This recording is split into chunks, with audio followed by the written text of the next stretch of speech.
I'm not sure how good you can hear me on this, but this Hawaii right here, highly cold. There's people walking all around. This is the first. I was trying to get a clear shot for it. A bunch of people walking around. Everywhere I go, any beach, Waikiki, North Shore, don't matter, man. It'd be a big crowd of people. I wanted to record this like indoors somewhere, but whatever. This will be. I even went on Diamond Head. I was gonna record it up there, and it was like 1,000 people, man. Just a big ass crowd of people. But whatever. I'm gonna do this right here. So you can see like the water splashing up and all that. It's like a little rainbow come up.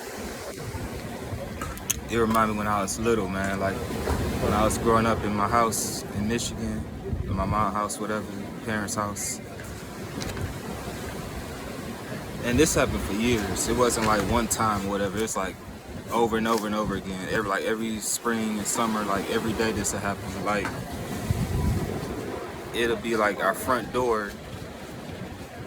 It'll be like a rainbow will shine through the peephole in the front door.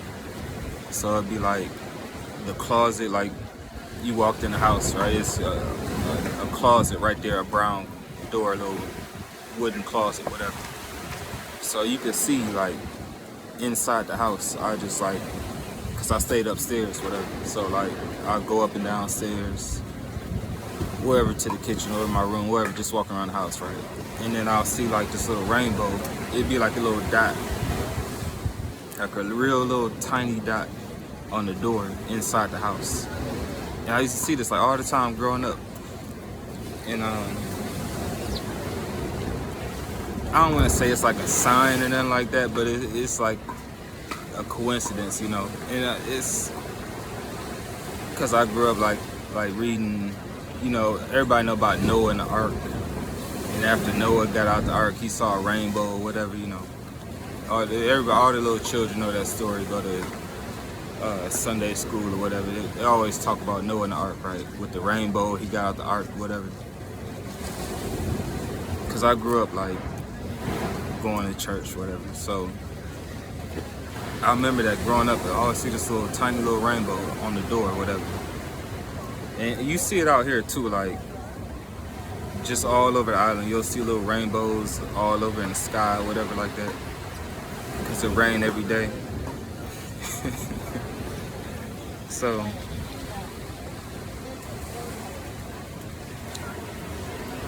I don't know where to start with this. I've been kind of thinking about this for like at least a month now. I kind of hesitated. You know, I wanted to have like the perfect setting, the perfect time, but you know, that's not gonna work. So I'm just gonna do it. It's just raw. I got my little notes, whatever, but little cliff notes or whatever. But most of this is just off my memory. So it tripped me out, man. Like I grew up going to church, right? I know about Noah and the ark and the rainbow and Job and all these little stories, right? God told prophet, I forget his name, to marry the prostitute. That always stuck out in my mind, you know. I remember when I was little, you know, they always talk about, you know, forgive all sins, you know, repent, forgive all sins, right? This when I was little, like, I don't know, 11 or 10 or something like that. Because I grew up going to, like, pretty much my parents let me go to church, right? So they say, oh, all sins are forgiven, whatever, right? So I remember I told my grandma, because my grandma came to visit me in Michigan, she's from Georgia, whatever. Her and my aunts, they came up to visit from Georgia, my cousins and all them. And I was like, you know, ours supposedly, right, everything's forgiven except blasphemy or whatever. So I told my grandma, I'm like a little kid, right? I'm still hadn't read the whole Bible at that time. I just know a little. And I was like, oh, if I wasn't gonna do this, I wasn't suggesting it that I was gonna do it. I just mentioned it, right? And I was like, okay, if everything's forgiven, then if you commit suicide, you'll still go to heaven. But I was like a little kid, right? So I didn't know. And she like flipped out. She's like, oh, you know, she like got all worried and stuff, you know. My grandma like loved me, man. So she got all worried that I mentioned it. I was like, I'm not finna kill myself, but I was just saying it, you know, like whatever, you know, they say, oh, everything's forgiven. So she like flipped out about that. I remember, I'll never forget it, man. So it's just little stuff like that. Like growing up, I remember like I think it's in Acts when I forget the story or whatever, but it's like it's one part where they say, you know how people bless their food, you know, people eat and be like, oh, God bless this food, you know, people pray before they eat, whatever. I always thought that was funny because, you know, like in Leviticus, it give a list, I think it's Leviticus 11, and say like, oh, whatever's good, kosher, you know, like Jews say kosher food or whatever. That's what's supposed to be eaten, you know, like no, they say no pork or whatever like that, you know, like Jews don't eat pork, whatever like that, right? So I remember I was talking to my mom, because my mom's like real religious, whatever. I was talking to my mom, I was like, I was talking about food, like I was starting to like, I was like, I'm gonna eat kosher from now on, you know. Like no pork or whatever like that, you know. But most people think you Muslim because you don't eat pork, but Jews don't eat pork either, you know. But anyway, my mom, she was like, now I'm like a little kid, I'm like 12, 13 or something like that. And I was like, I'm not gonna eat this or that and that food, whatever, right? And she said this silly ass dumb shit to me. She was like, it's something in the Acts, in book of Acts, I forget the verse or the chapter, but it's like God makes all food clean or some shit like that. And then she said that to me. She's like, oh, I forget her exact words. This is years ago. So, but basically she was saying like, you know, all food is good or whatever like that. Now,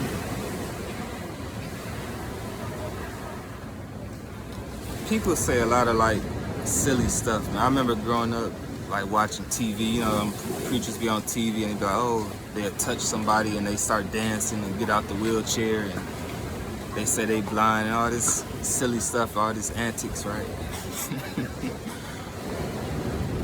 I always thought it was funny, you know, but this, I ain't really think it was too funny at the time. Yeah, we kind of argued about it a little, I remember. Not like, nothing violent, you know, but just like back and forth bickering or whatever. I was like, no, you know, it say in Leviticus you can't eat whatever, you know, eat whatever with seeds in it or whatever. You know. It give a list of all the stuff that's kosher, you know. Jews know what I'm talking about. She's like, I can't remember if she doubled down on it or if she just said it once or whatever like that. But, you know, it's like, I don't know if she was just tired that day because she had got off of work. Because I remember she had got off work, she came back home. It was like around the evening time, like 3, 4 o'clock, but she worked early or whatever. Or she was, when she worked or whatever, before she retired. So, she might have been tired, or she might have just been telling me some bullshit. I don't know. But regardless, that's like way off, man. You can't, I mean, obviously you can't eat anything. You got poisonous snakes and spiders and all type of little critters and shit. You can't eat. You'll die. Jellyfish and shit like that. So obviously you can't just eat anything, you know. So when she said that to me, she ain't like clean it up with. But anyway, I don't know. It made me realize later, like, nobody really understands, you know, the Bible completely, right? People be like, you got all these denominations, Catholic, Baptist, whatever, all these different denominations, Seventh-day Adventists, and on and on. The list goes on and on, right? So I've been to all these different type of services. You know, I've been to a Baptist, service, a Catholic service, Protestant, Jehovah's Witness. I've been to all these different type of churches growing up, whatever. Even my friends, you know, I grew up like in a black community, so everybody, at that time in the 80s, 90s, that was like a common thing, you know, you go to church on Sunday, you throw on a suit. I go to, sometimes I go with my friend, like Dorian or whatever, Chris or whatever, and you know, it's funny, man, if you never been to a black church, like to see like people dancing and singing and shit like that, it's real entertaining. You see it on TV, but in person, it's just different. It's kind of funny. So, whatever with all that, right? Fast forward to now. And I never really thought much of this. I only told a couple people. You know, I kind of wonder why I'm in the situation I'm in now. Fucking off my money. Dealing with prostitutes and fucking up all my money and shit. Just in a bad situation, right? I could be in a way better situation than I am now. Being under investigation, all type of bullshit, man. And I just keep thinking of like Jonah, right? And you know, God told Jonah to prophesy, and then he didn't want to, and then he ran away, and then the fish swallowed him, and then the fish spit him up, and he prophesied, and he went on this merry way, right? Now, I'm not saying like, I'm not no prophet or no shit like that, right? Whatever, like, but I've seen like a miracle, but I never like testified. I told a couple people about it, but I don't know. I try and figure out what it is, like with Job, you know, like in the book of Job, the devil told God, you know, Job, he's got it good, but if you curse him, he'll forget about you and all that. So Job had to go through all this bullshit, and then, you know, he still praised God, and then God blessed him. You know, after the devil quit harassing him or whatever. I don't have no reference. Like, what I'm going through don't have nothing to do with that. It's something totally different. But I still kind of thought about that, trying to figure out, like, why is all this bullshit happening? Like, because I've had it good, man, growing up. Luckily, I never had, like, I was born in the 80s, right? So I never had to deal with all the Jim Crow and segregation and all that shit. I ain't got white pussy, had little white girlfriends, all that, you know. It's kind of funny, because I was born in the 80s, right? 20 years ago in the 60s, it was people getting hanged, right? For dealing with white women and all that. And here I am 20 years later, getting all kind of white pussy, right? So, I was just lucky, man. My whole life, things just kind of like the stars and the moon aligned. And I just been lucky, man. Like, I retired.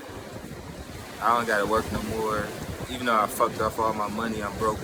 But I still get paid, whatever. Just little stuff happened to me throughout my years of my life. Just it's a lot of it you can say is just coincidence, but it's one thing that happened to me. It's no coincidence. But if if you put it all together, if you look at it in a complete life or whatever, it's like it's no way this is just some coincidence. You know, I was in the library like a couple weeks ago, and it's like they spying on me, right? So if I go on the internet, when you under FBI investigation, they follow everything you do, right? Your phone, they tap, you go on a website, wherever you go, everything you do, right?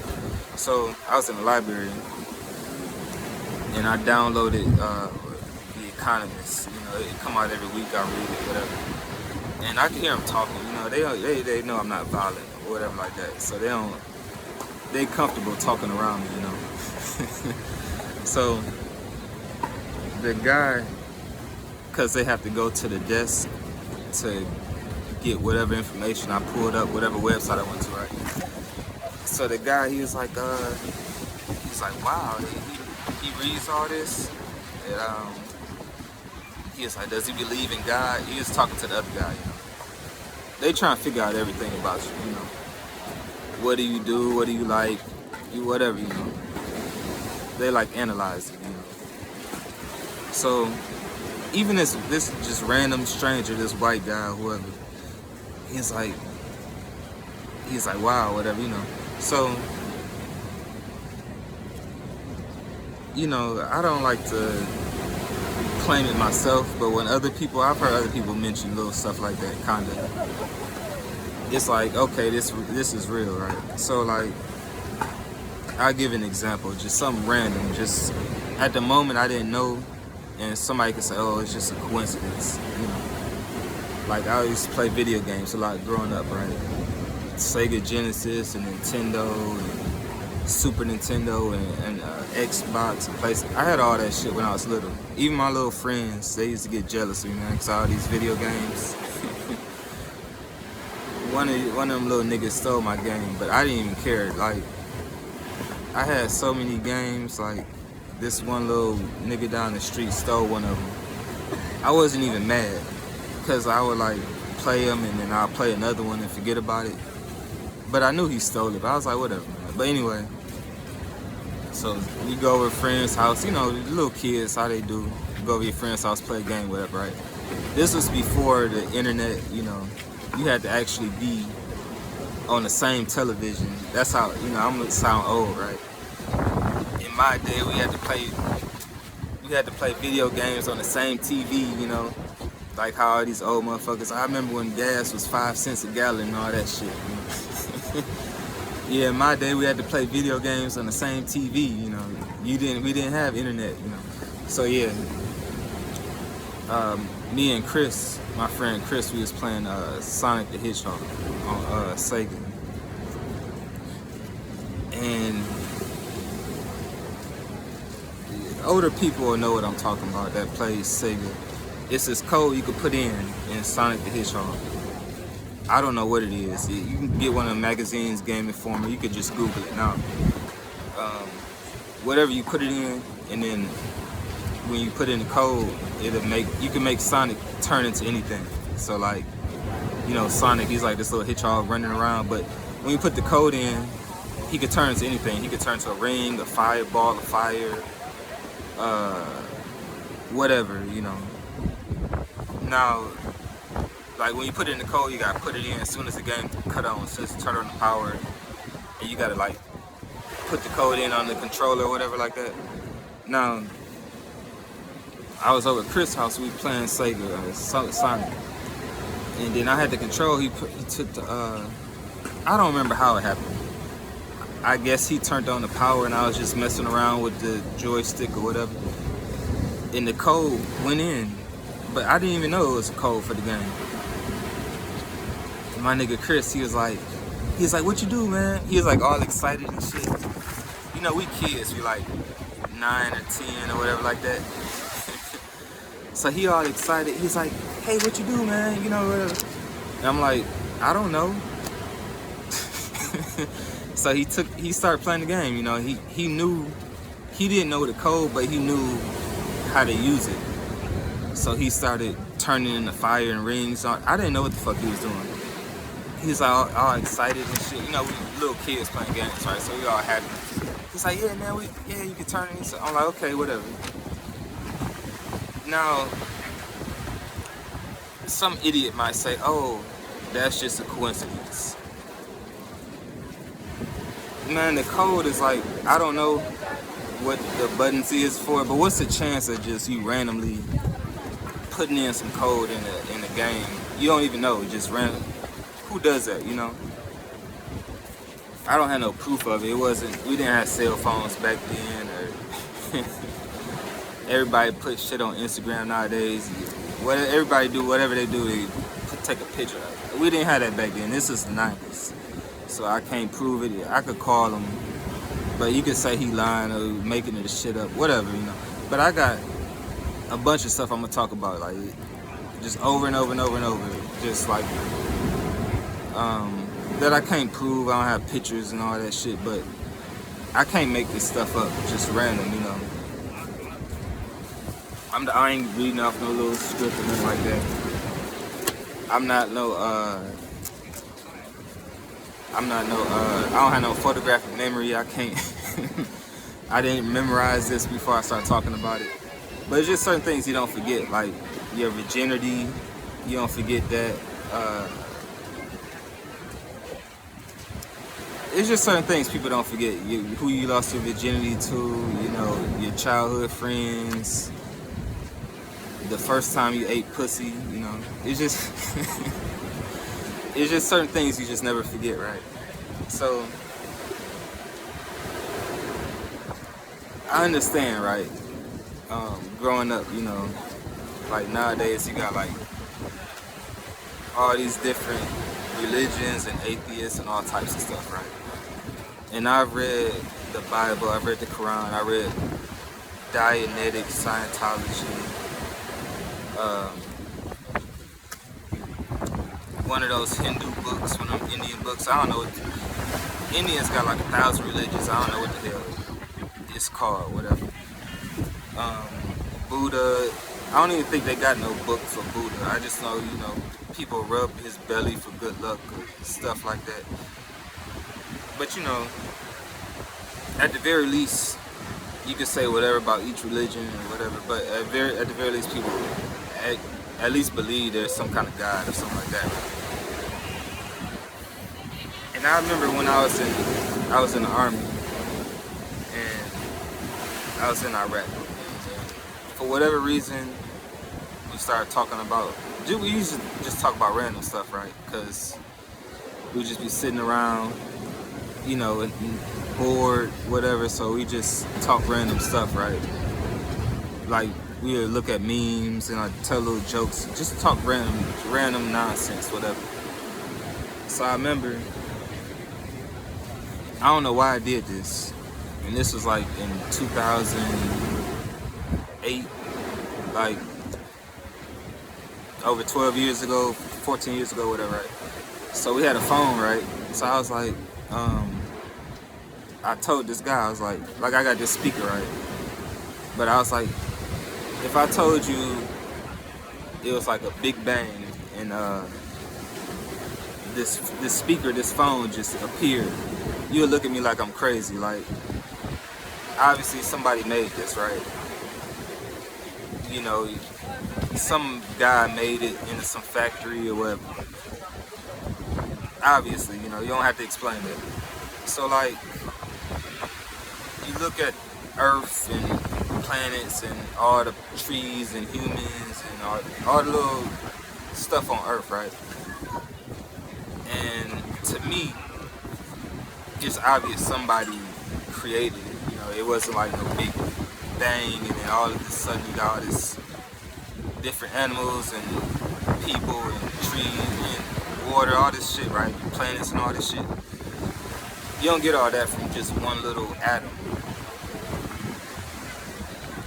So even if that don't necessarily mean you gotta be a Christian or Muslim or Buddhist or whatever, but at the very least you should be like, okay, you know, somebody made this, somebody made the earth, you know.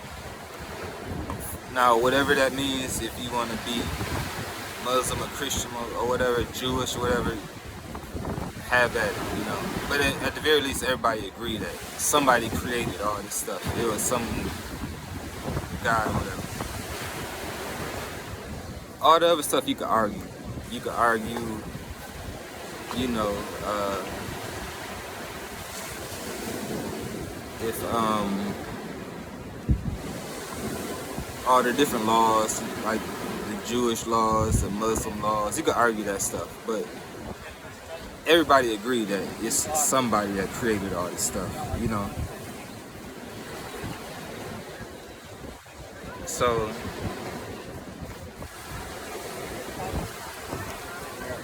you know, some people even they still don't believe that, you know. They say, oh, it's just some science shit, you know, some Big Bang stuff, whatever. So whatever, you know, people go think what they think, you know. But anyway,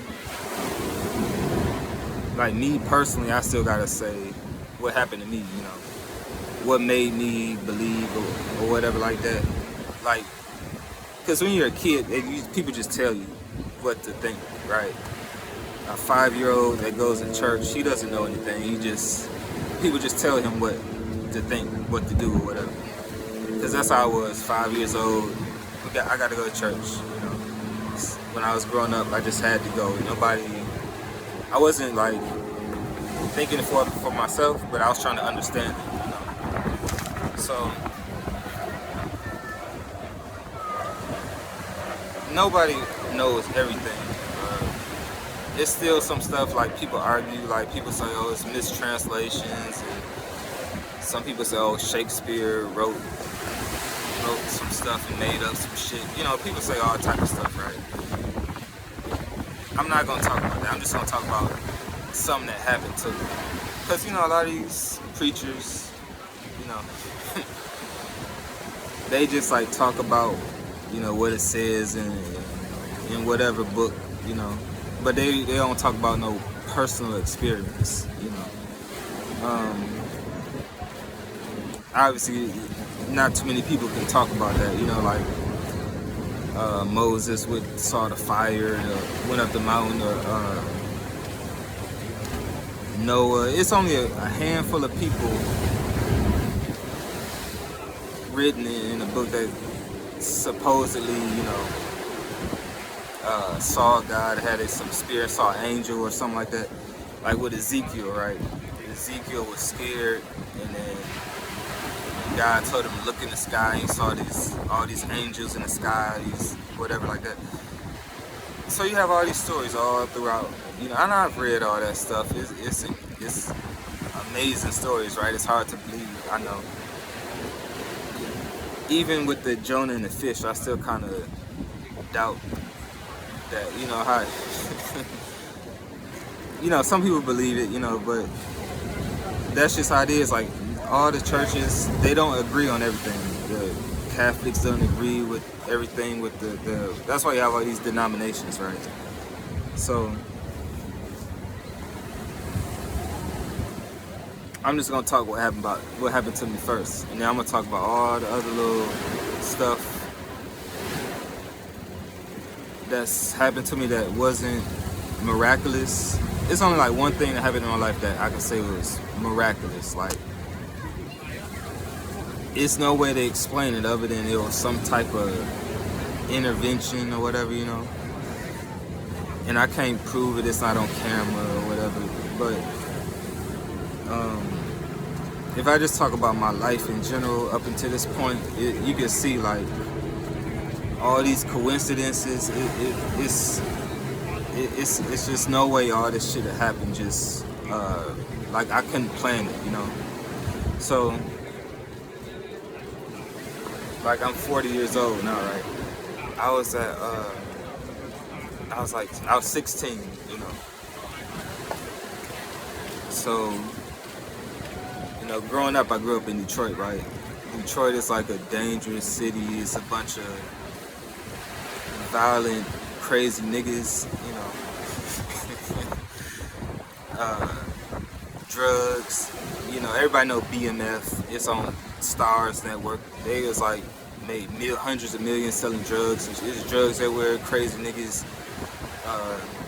all type of shit going on in Detroit, right? So luckily, I didn't get caught up in none of that, no crime, no shit like that. But it's still people all around you, you know, that's with all the bullshit, you know.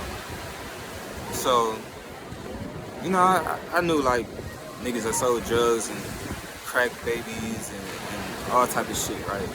So I didn't hang out with them, but I knew it's just all over. It's just a big ass city, you know. You just meet different people, whatever. So we had a gun in the house, a little, whatever, 45, whatever. Now I'm 16, right? I had my driver license. I'm 16, I got my driver license, I got a car, all this type of shit. I was living in Southfield, I was like in the suburbs. So I had it good. I wasn't like in the ghetto or projects, none of that bullshit. But Detroit is like right there, like right across the street. So it's not like I was way off in the hills. You know, I'm like right around, across the street from all the foolery, whatever. So I still like hang around people, little nutcases, little crazy motherfuckers, crazy niggas and shit. So anyway, like we got a gun in the house, I know where the gun is at. So I start carrying it around. I never like pulled it out on nobody, like robbed nobody, no shit like that. But I just carry it around sometimes. But it was for the house, you know. Most people, most Americans keep a gun in the house for safety. So we had a shotgun, little gun, you know, like most Americans. So I had a couple friends, man. They was like little knuckleheads, whatever. And we was young, man, 15, 16. So at that age, you're not really thinking about the future or consequences and all that type of stuff, right? So I'm over this dude Brian house. I really don't even know him that good. We're not even best friends, but he was cool with some people who went to the same school, whatever like that. So for some reason, we were smoking weed at the time and drinking and all that shit. Like at this time, well, it's still like this now in Detroit, but like they would sell liquor to minors, cigarettes, all that. They didn't care, you know. You go to one of them liquor stores, they don't care. They sell it to minors, whatever like that. So we'd be drinking. I was driving at the time, so we'd drink, smoke weed, all that shit, right?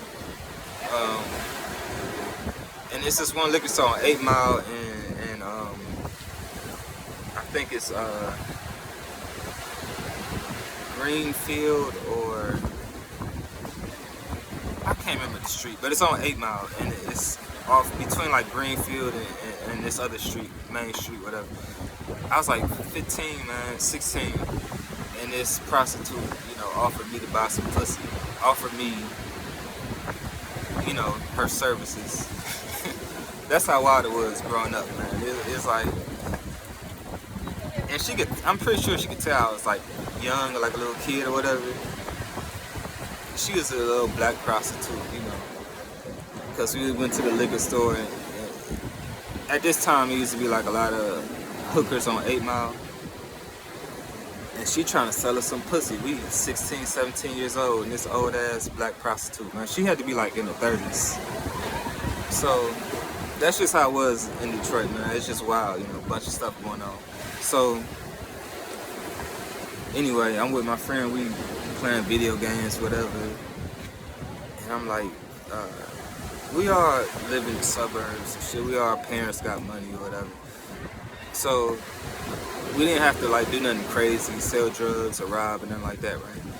But for some strange reason, you know, we smoke weed and getting high and drinking and shit. He's like, yeah, we're gonna rob this store, 7-Eleven. I'm like 16, right? So my friend, they are 16, whatever. And So me and Brian, for some reason, and Keith was with us too, but for whatever reason Keith didn't go. Keith was smart, you know, he was a little smart. He knew not to fuck with us, so all that little dumb shit. So me and Brian was like, okay, we're gonna do this, whatever. No plan, you know, just random riding around, just stupid, man. Just, it's a lot of dumb criminals like this that are desperate. They just, but we didn't have to do this, you know. It was just we was high, whatever, for whatever reason, you know. So we riding around, and of all places, we go to, it's a 7-Eleven on 9 Mile Farmington Road in Farmington Hills, the white neighborhood of all places, you know. Instead of going in the black neighborhood where the police don't show up on time, you know. This how silly we was. We go to the white neighborhood where the police would be there in 2 minutes, right? So we go to this 7-Eleven, and I used to go there all the time because there's a Target down the street. I used to go to all the time, you know, down 9 Mile, because I stayed on 9 Mile, so I used to drive by there all the time, right? And so I told Brian to drive, and I was gonna go in and do whatever. We didn't plan this or nothing. We didn't, you know, do a dry run or nothing like that, whatever. So he's driving. I told him to drive. I got a mask, all this on. So when we pulled up, is the guy that worked there. There's only one guy. It wasn't busy. It's like 12, 1 in the morning, something like that. And the guy, he taking out the trash. He's the only guy working there, you know, like most 7-Elevens. So we pull up and park. We didn't park in by the front door. We parked on the side of the building, which is silly. The whole thing was just silly. It's just stupid. So I actually got out the car. I had the mask on, all that. Had the gun in my hand, everything, right? So he parked on the side, so I had to walk. I didn't go inside the store, but if I was going to, I would have to walk along the side and then in the front door or whatever. So I get out the car, you know, I got the mask on, gun in my hand, all that's right. And something stopped me. It wasn't, like I couldn't see what it was, but it was like something, right? So, just like you could see, like this little water bottle, right? My hand stops right there, right? You can see it, but it's obvious, you know, it's stopping my hand, right? But like, that's what it felt like. It was like, I was walking, and then it was like, I hit a wall. But I couldn't see nothing, and I didn't hear anything or nothing like that. And at the time, I didn't think nothing of it. I just got back in the car and left. They still picked us up. You know, long story short, they picked us up. We had to do a couple months for attempted whatever bullshit charge. But that's not the point I'm trying to make. The point was, like, I was gonna go in, you know, because I got the car all that, but it was like something that like physically stopped me. I didn't like change my mind and turn around. It wasn't, the wind wasn't blowing like now how the wind blowing, and, you know, it wasn't like a gust of wind that, it was like a clear day. It was, you know, a calm, clear day, you know, no wind or nothing like that. But it was like something physically stopped me, and it's just like I walked. It kind of like it felt like I walked into a wall. And I didn't think nothing at the time. I was like, whatever, you know.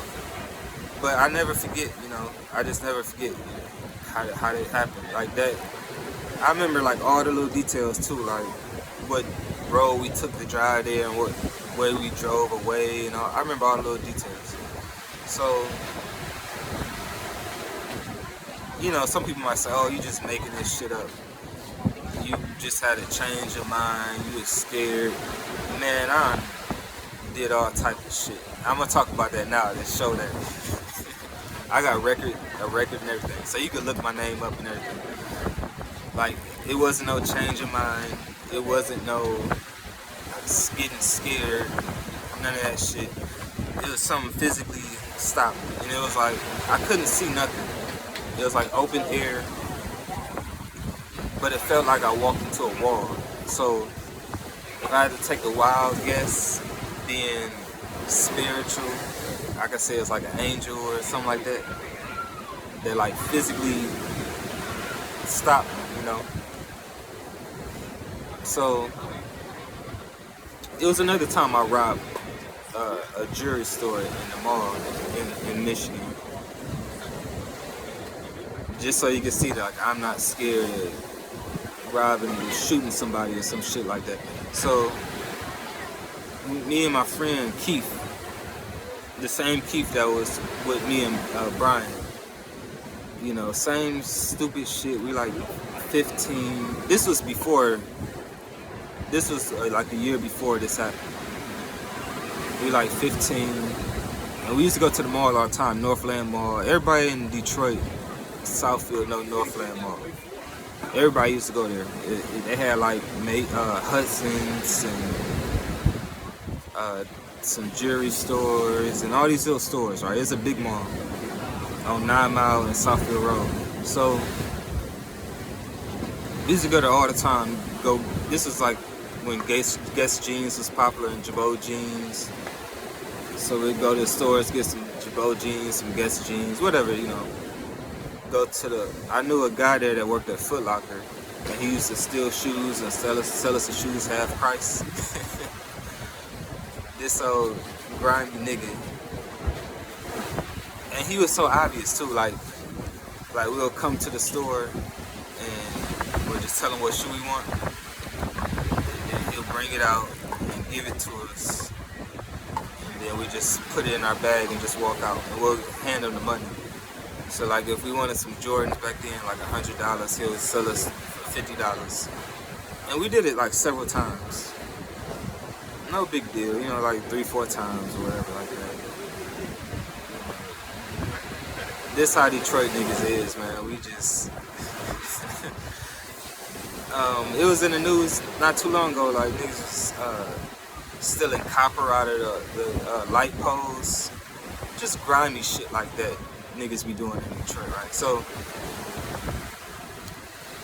I don't know how I met him, man. I think we went in the store random and he just told us like, hey man, I get y'all these shoes, I give you half off and just give it to me, you know. And then we came back a couple times, whatever. And the other people that worked there, they used to watch him. I don't know if they was watching out for him or looking to tell on him or whatever, you know, I don't know. So I'm real familiar with the mall. I've been all around the mall. I've been in all the stores, all that, right? So me and Keith, we went there. We was like, okay, we gonna go to this jewelry store. So my boy Phil uncle was like way older than us. He was like in his 30s, whatever. He drove us to the mall. And he was gonna be like our getaway driver. So he went in, we didn't plan it, nothing, we just did it, just random, right? So we just went in, and Keith had a hammer. So they had like a glass outside the store. You know, you could just walk in the store, it's like, it's no door, it's just wide open, you just walk in. And people were there, because it's inside the mall. And my friend Tony, he stole some Cartier glasses out of there. So people used to steal shit out there all the time, you know. So Keith had the hammer, and then we didn't plan it. He was like, I'm gonna take the hammer and break the glass, and then I go behind it. So we went in, he broke the glass, I grabbed some chains, some gold chains, and we ran out the mall. And it was like a Arabian store, Arabian owned the store. So he chased us out, and then once he got outside, he shot at us. And Keith is like way in front of me, right? I'm running all slow. So after he shot, I just threw the chains on the ground and then just kept running, right? And then, long story short, we got caught. Well, I got caught, and then Keith got away. He went to Brian's house. And then I had to do like, I was under 18, so I just went to like some little 2-month little thing or whatever. You know, they got little juvenile detention, a couple month bullshit, whatever.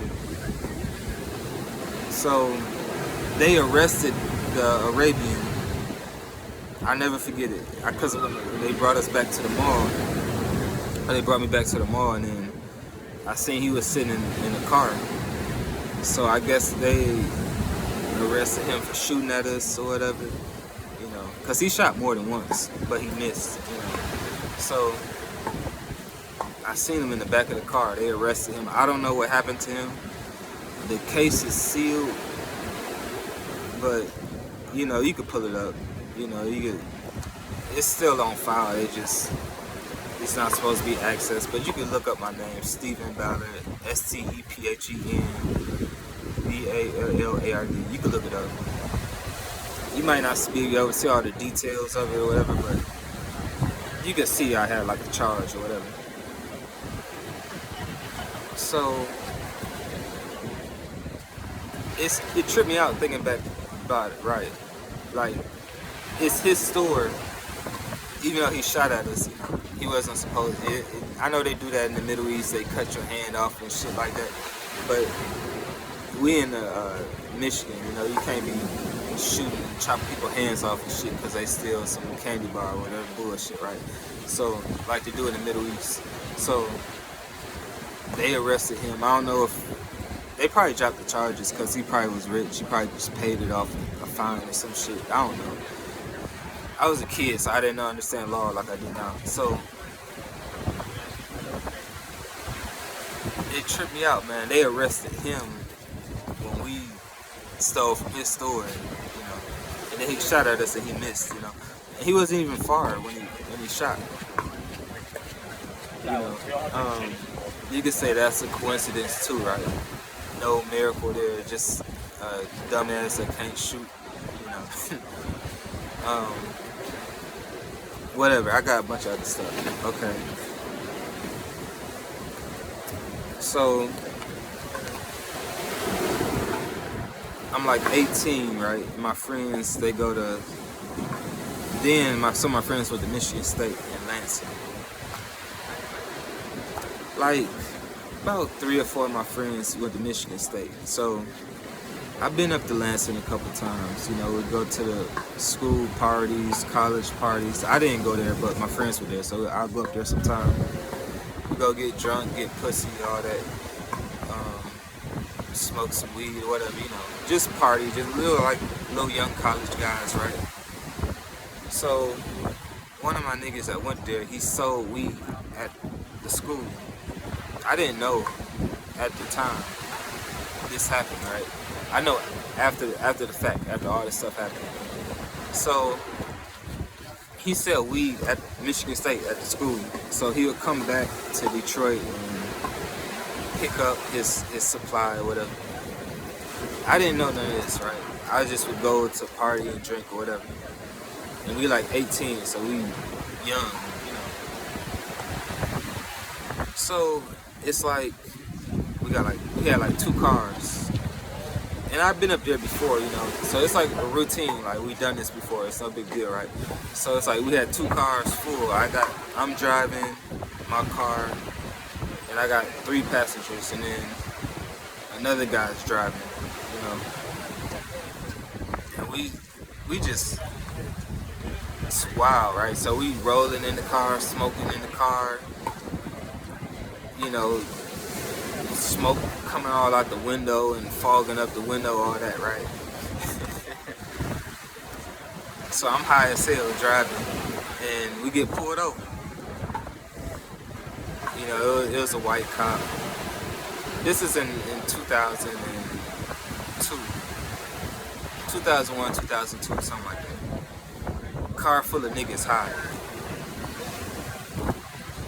So we not even in Lansing. We like in between Detroit and Lansing, which is like country, hillbilly. No, it's no black neighborhood. It's just all, you know, country, hillbilly part of town, right? So, you know, we pulled over. We're not too far from Lansing though. So, maybe like 30 minutes. So, he pulled us over and he's like, he didn't even look at my ID. And I'm black, it's a white cop, right? And they say, you know, they say, oh, white cops be trying to kill niggas and all that shit. He didn't even look at my ID or none of that. He ain't pull a gun out on me or nothing. And, you know, my friends in the car, we all high, right? So he was just like, he's like, step out for a minute, you know? So I stepped out, I got in his car. And he was like, where you headed? He didn't even check my ID yet, he's just talking to me. I was like, we're going to Michigan State, you know, the college, whatever. He's like, do y'all got any, you know, weapons or drugs? The routine question, they always ask you that, right? Do you have any weapons, guns? They always ask you that when they pull you over. And I was like, no, we just smoking, whatever, you know. And he was like, whose is it, you know? And I'm high, right? And I'm talking, at this time I didn't know about the Fifth Amendment and all that shit. So, I'm like, it's his, you know, because it wasn't mine, you know, I was just driving, you know, so he got the weed, it was his weed and shit. So I was like, yeah, it's his, whatever. So, I'm still sitting in the car, so he go back to my car and leave me sitting in the car, and I don't have on no handcuffs. I'm just sitting in the car in the front seat with no handcuffs. And he go get the other guy, and he searched the trunk, and he found like an ounce of weed. So they arrested him, give him probation and shit. He let all the rest of us go. It was 3 more of us, you know, but the one guy, they took him because he had like an ounce of weed or whatever. This was before weed was legal. And, you know, this nigga hated me from that. I never even talked to him again, but he always hated me, you know. Every time I seen him, he'd look at me all hard. But he never said nothing to me or tried to fight me or no shit like that. Which is a surprise. If you know anything about niggas, especially Detroit niggas, they'll fight you over any old little bullshit. So this nigga got arrested, got probation. He say I was a snitch, but really not. You know, I didn't know about the Fifth Amendment and all that shit back then, man. You know, it's not like I told him where to go raid his house. We all in the fucking car high as hell. I had weed all on my pants because I was, you know, they rolled it up all loose so the weed was like falling out of the blunt, all in the console and shit like that. It's obvious we were smoking weed, you can smell it. So they was gonna search the car anyway, and it was in his bag. But whatever, you wanna say, whatever, man, you wanna say whatever the fuck about it. But he never did nothing to me or tried to fight me or shit like that. His name was Carlos. So he was Chris' friend. Me and Chris was like best friends, but him and Chris went to school together. They went to Southfield Latham. I went to Southfield High. So I knew him, but we wasn't like close friends, but I just knew him. He was cool with Chris. So you could just say, oh, I just got lucky, right? I got a lot of lucky shit happen to me, you know. So I got a whole list of lucky shit where I was just lucky, if you want to say I'm lucky, right? So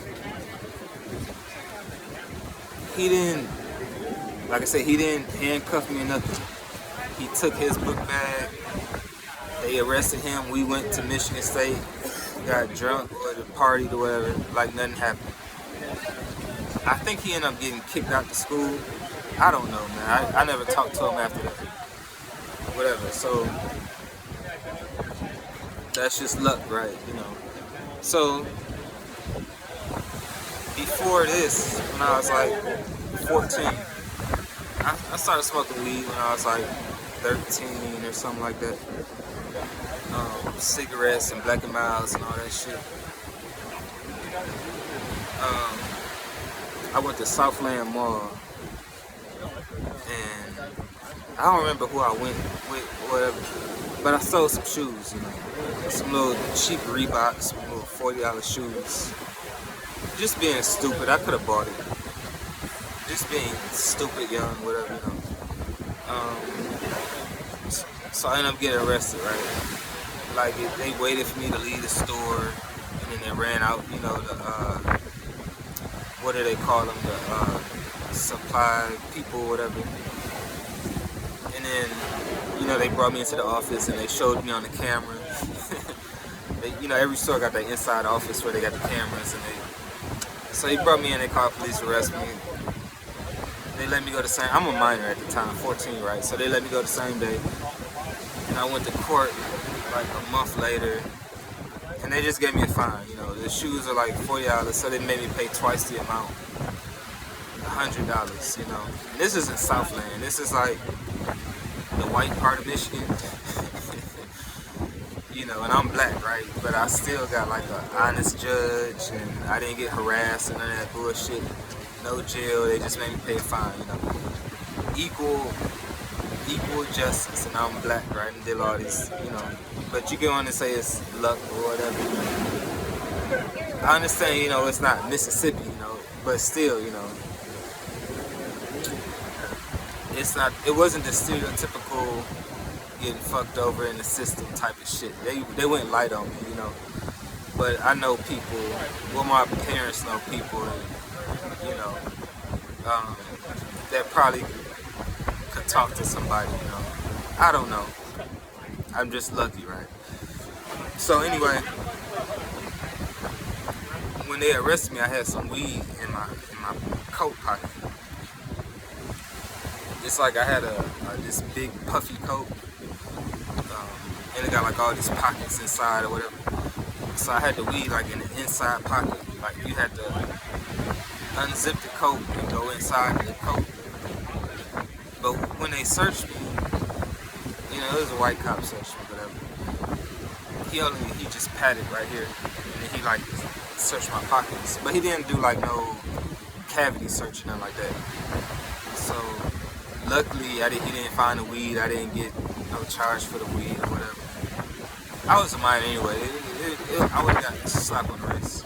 So that's another thing, man. You can just say I got lucky, coincidence, whatever, right? Okay. I got this another one. Now, this ain't got nothing to do with the law or police and nothing like that. This just dealing with niggas. So I'm working at Trowbridge on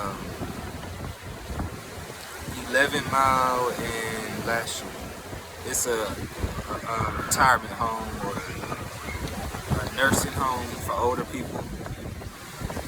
And I worked there for a while, like a couple years, a year and a half or something like that. So I knew most of the people there, I knew because we went to school at Southland High together, like Curtis and Asia, and there was a couple cute girls worked there.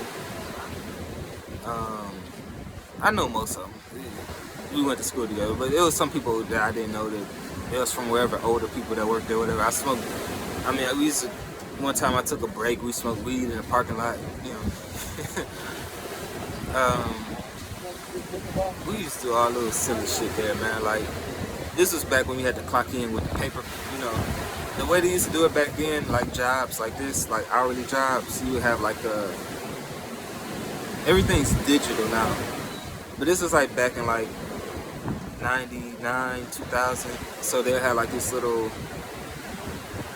paper, and you put the paper in the machine. in the paper, the machine would stamp a piece of paper. So like sometimes we would clock each other in, so we get extra hours, or overtime or whatever.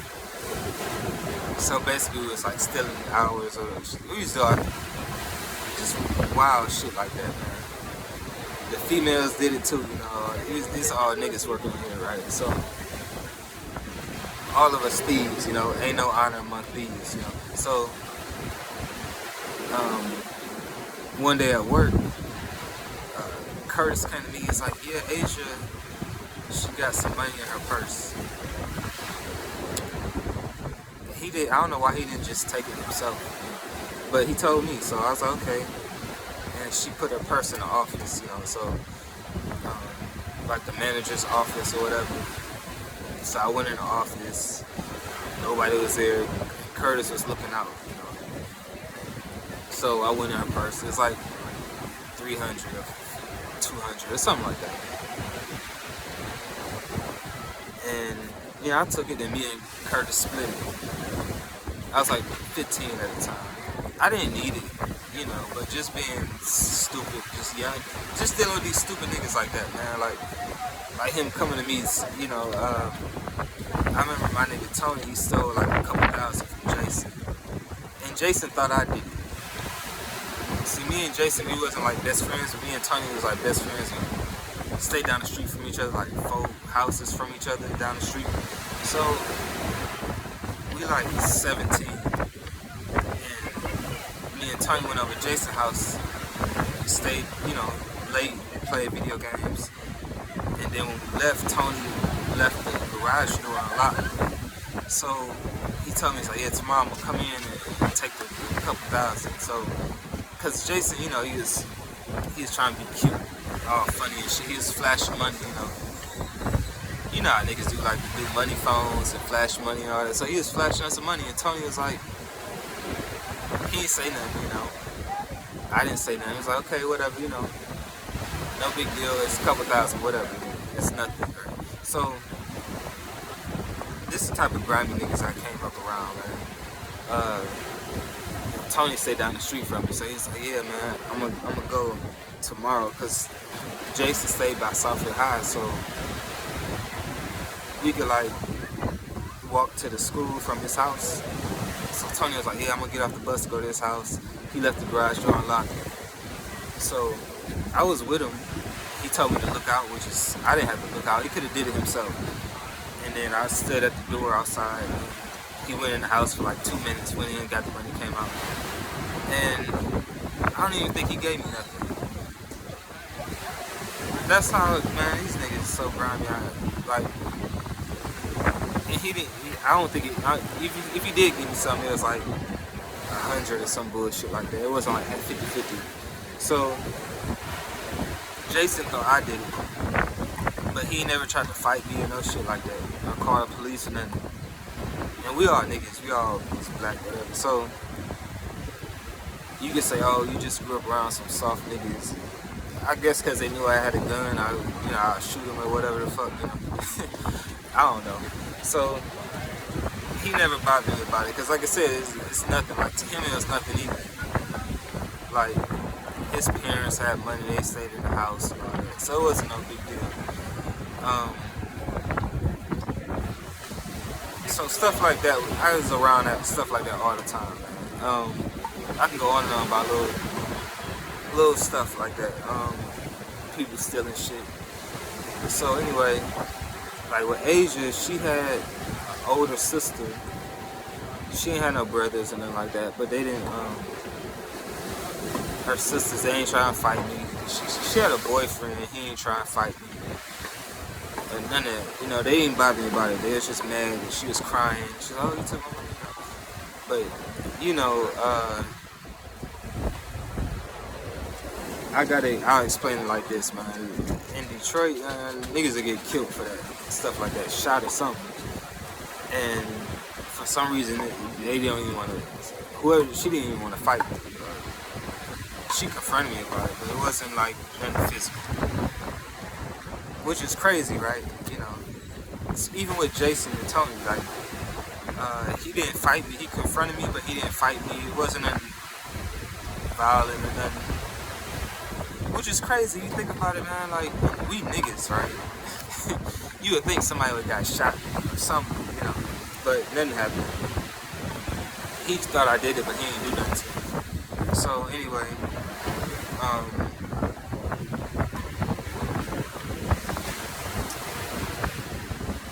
Okay. So that's little stuff like that when I was younger. Okay. I go on and on and on, but it's more stuff that happened to me when I got older. So, drunk driving is a big deal, right? People die, get in accidents, kill people, pedestrians from drunk driving and running around and stuff. I was like 22. I was in New York, and I had my friend with me. He was like 19. We was both in the army. So we went to the club in Watertown, New York. This is one club everybody used to go to. Anybody who's been to Fort Drum, they know what I'm talking about. It's that one club in downtown Watertown everybody go to. Back in 2005, 2006. For anybody who's been to Watertown or Fort Drum or whatever. So we get back from the club, we at the entrance. We said we was on the air base, on the airfield.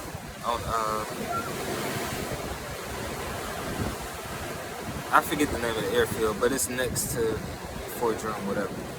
So, a cop pulled us over, and he didn't ask for my ID. He was just like, where you headed? Where you going? Because we were like right in front of the base. Like less than 2 minutes, we would have been in the base, in the entrance or whatever. So he was like, so where y'all going? It's like, going to the base, we just at the club. I ain't lied to him. You can smell the liquor. I had an open container. He's like, y'all be safe. He's like, where y'all work? I was like, yeah, we work in this unit, whatever. It's like, okay, y'all be safe. This a white cop too. No ticket, didn't check ID. I got a friend with me under 18. I was driving okay. I wasn't gonna get no accident or nothing, but so the whole time he didn't like search me or maybe get out the car or nothing. And it's a white cop. Everybody know about the cops are beat niggas up and shit up. So this didn't happen to me, man. You could say, oh, I was just lucky or whatever, but it happens all the time. You hear about it in the news and shit. And I've been pulled over a bunch of times. I ain't never had nobody cop pull no gun on me or no shit. Even when I did that in the 7-Eleven in Farmington in Detroit, they ain't like pull no gun on us or nothing like that. Like get rough with us or nothing like that. You can just say I'm lucky, or it's a coincidence, or you can say it's God's mercy or whatever. Different people are gonna think different, whatever. Some people might think I'm just making all this shit up.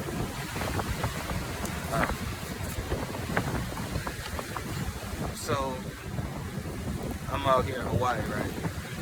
Now I got out the army in 2014.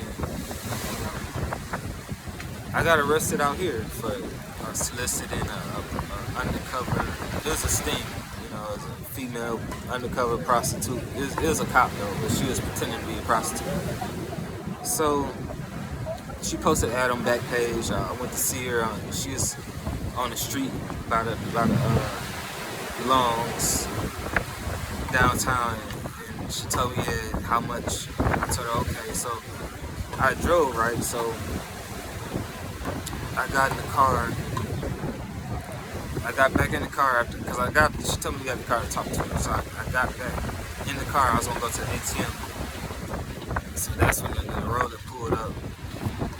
And so yeah, you're under arrest, whatever, soliciting a lady, a prostitute, whatever.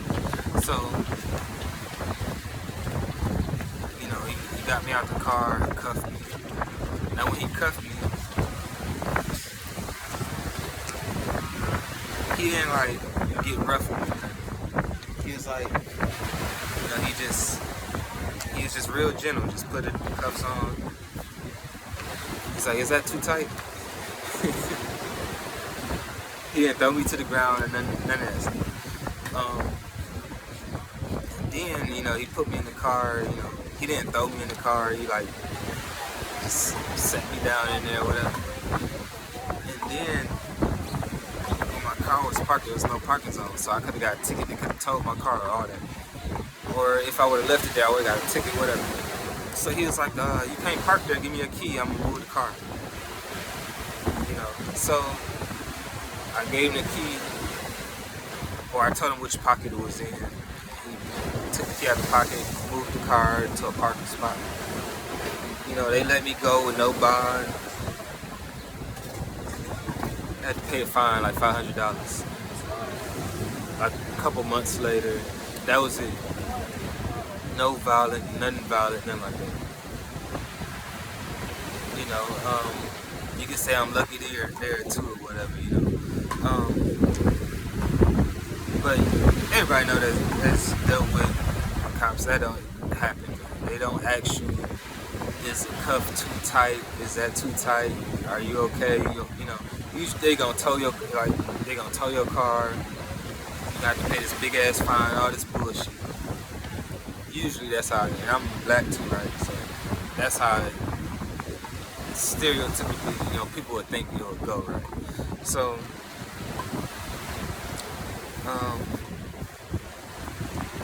man, there's so much shit. I had to write some down, like notes down, because I forget. It's just so much stuff. I'm not even gonna talk about every single thing, because there's just so much stuff. But I'm just gonna talk about the stuff that like stand out to me. So, I ran red lights, got pulled over, and they let me go in Vegas. And he just gave me a warning, you know. I could go on and on about Vegas, all types of shit I got away with. But I was in Tennessee, in Clarksville, and I got in an accident. I hit this lady. At the time I was driving a Saturn XR, I think it was called, something like that, Saturn XS or whatever. And I was driving, it wasn't on the freeway, it was on the street.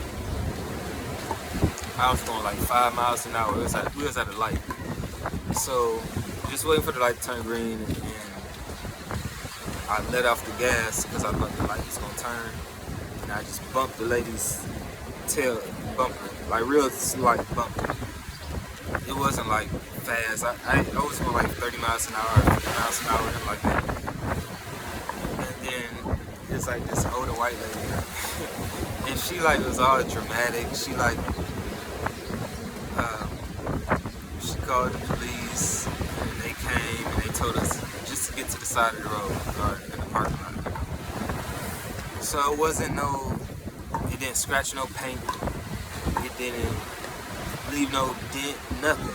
Because I was going like 2 miles an hour, you know, we were sitting at the light. So no dent, no paint scratch, no nothing. So I didn't get no ticket, nothing. She called this other guy. He's like an older white guy. He's like, you know, what unit you in? And, you know, I was like, yeah, I'm at Fort Campbell, Kentucky. He's like, oh, what unit you in? And all this and that. He looked mad, you know, but he didn't do nothing or whatever. And I ain't get no ticket, and I had to pay no fine, nothing like that. You know, I guess at the least they could have gave me a fine or a ticket. Even though it wasn't no dent or no bump, I still did hit her. But barely. But they just let it go. It wasn't no big deal. You know, you can say that's lucky too. You know, I got a whole bunch of lucky shit.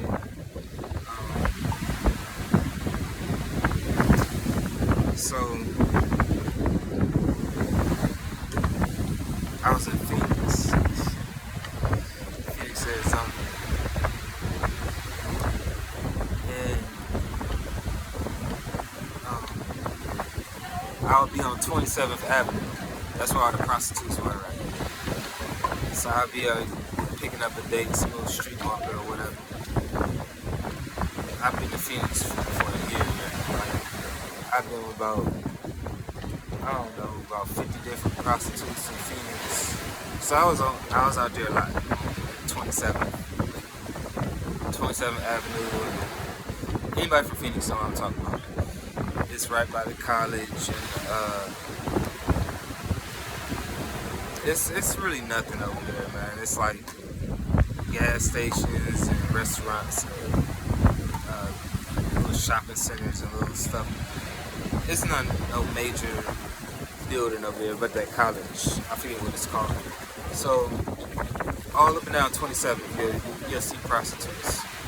So I'll be there all the time, man. Just riding up and down, picking up a little street walk or whatever. And they just, you really want to see cops out there. So even when I went to the barbershop one time, and the guy at the barbershop, he was talking to this other lady, and she was like, he told her that they let him do that, like basically saying they let him like pay off the cops, they let the hookers work on 27. So they pulled me over, they wanted to see if I was a pimp or whatever, I guess. So it was this white lady, she pulled me over. As soon as she pulled me over, this Mexican pulled up on the bike. He was riding a bike on the sidewalk. And he slammed his brakes, like you hear the screeching and everything. And the lady, she's like, "Oh, you scared me," whatever. And he was like, "I'm trying to see what's going on in the neighborhood," Like he had a Spanish accent and all that. And he was like, he wasn't like, he didn't walk up to her or nothing. He was just on his bike the whole time on the sidewalk, And when he slammed his brakes, it was loud, It's like screech, like a long, drawn out screech, or whatever. So the lady's like, "Oh, you scared me," And then the guy's like, "I'm just trying to see what's going on in the neighborhood," So she let me go. She just ran my ID. She let me go. I wasn't speeding or nothing like that. They was just trying to see who I was or whatever. But, if something was going to happen, that guy pulled up on the bike, it kind of deterred something, because they know somebody's watching or whatever. Maybe they was hurting something. Maybe they was, I don't know. But I used to be all up and down 27, man. So I got pulled over another time, and they told me, it's like, "Get out of here," because they knew I was messing with the girls. So it's like, "Yeah, get out of here, If I see you around here, you're gonna get a ticket," because I was driving slow. Like 15 miles an hour, but the limit is 30. But it's like 2 in the morning, the girls working, there's no traffic, so I'm seeing who out, right? Little streetwalkers or whatever. And they standing right there, it was like 4 of them. And he's like, "You gotta go, I'm gonna give you a ticket or whatever, I'm arrested." And these 4 streetwalkers just standing right there across the street, So that lets you know they let them work. So I left, and I came back like a couple hours later to see who was out there. And then one of the ladies, I had been with her before, and she was mad at me because she would call me to come see her. I would see other girls working or whatever, and she's like, "Yeah, get them." When they pulled me over, and she's like, "Yeah, get them," because she was mad at me that I wasn't coming to see her. I was seeing other girls or whatever. She was black too, so she was probably mad I was seeing like the Latino streetwalkers and white streetwalkers, Black workers get mad about that. So, whatever, she had to say whatever, she was mad or whatever. She wanted to say whatever. I wasn't mad at her. I don't care. I wasn't even paying her no attention. But I just remember that she was out there. There's a bunch of other little workers out there, whatever. So,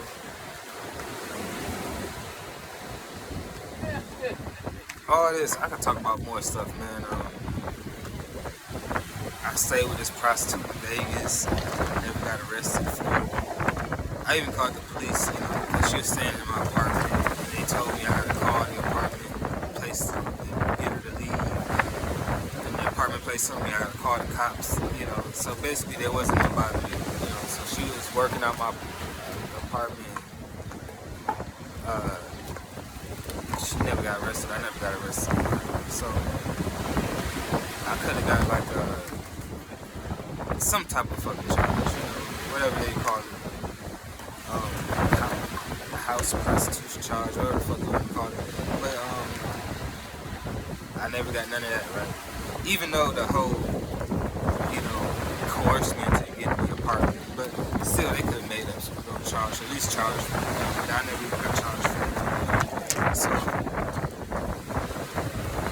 all this, and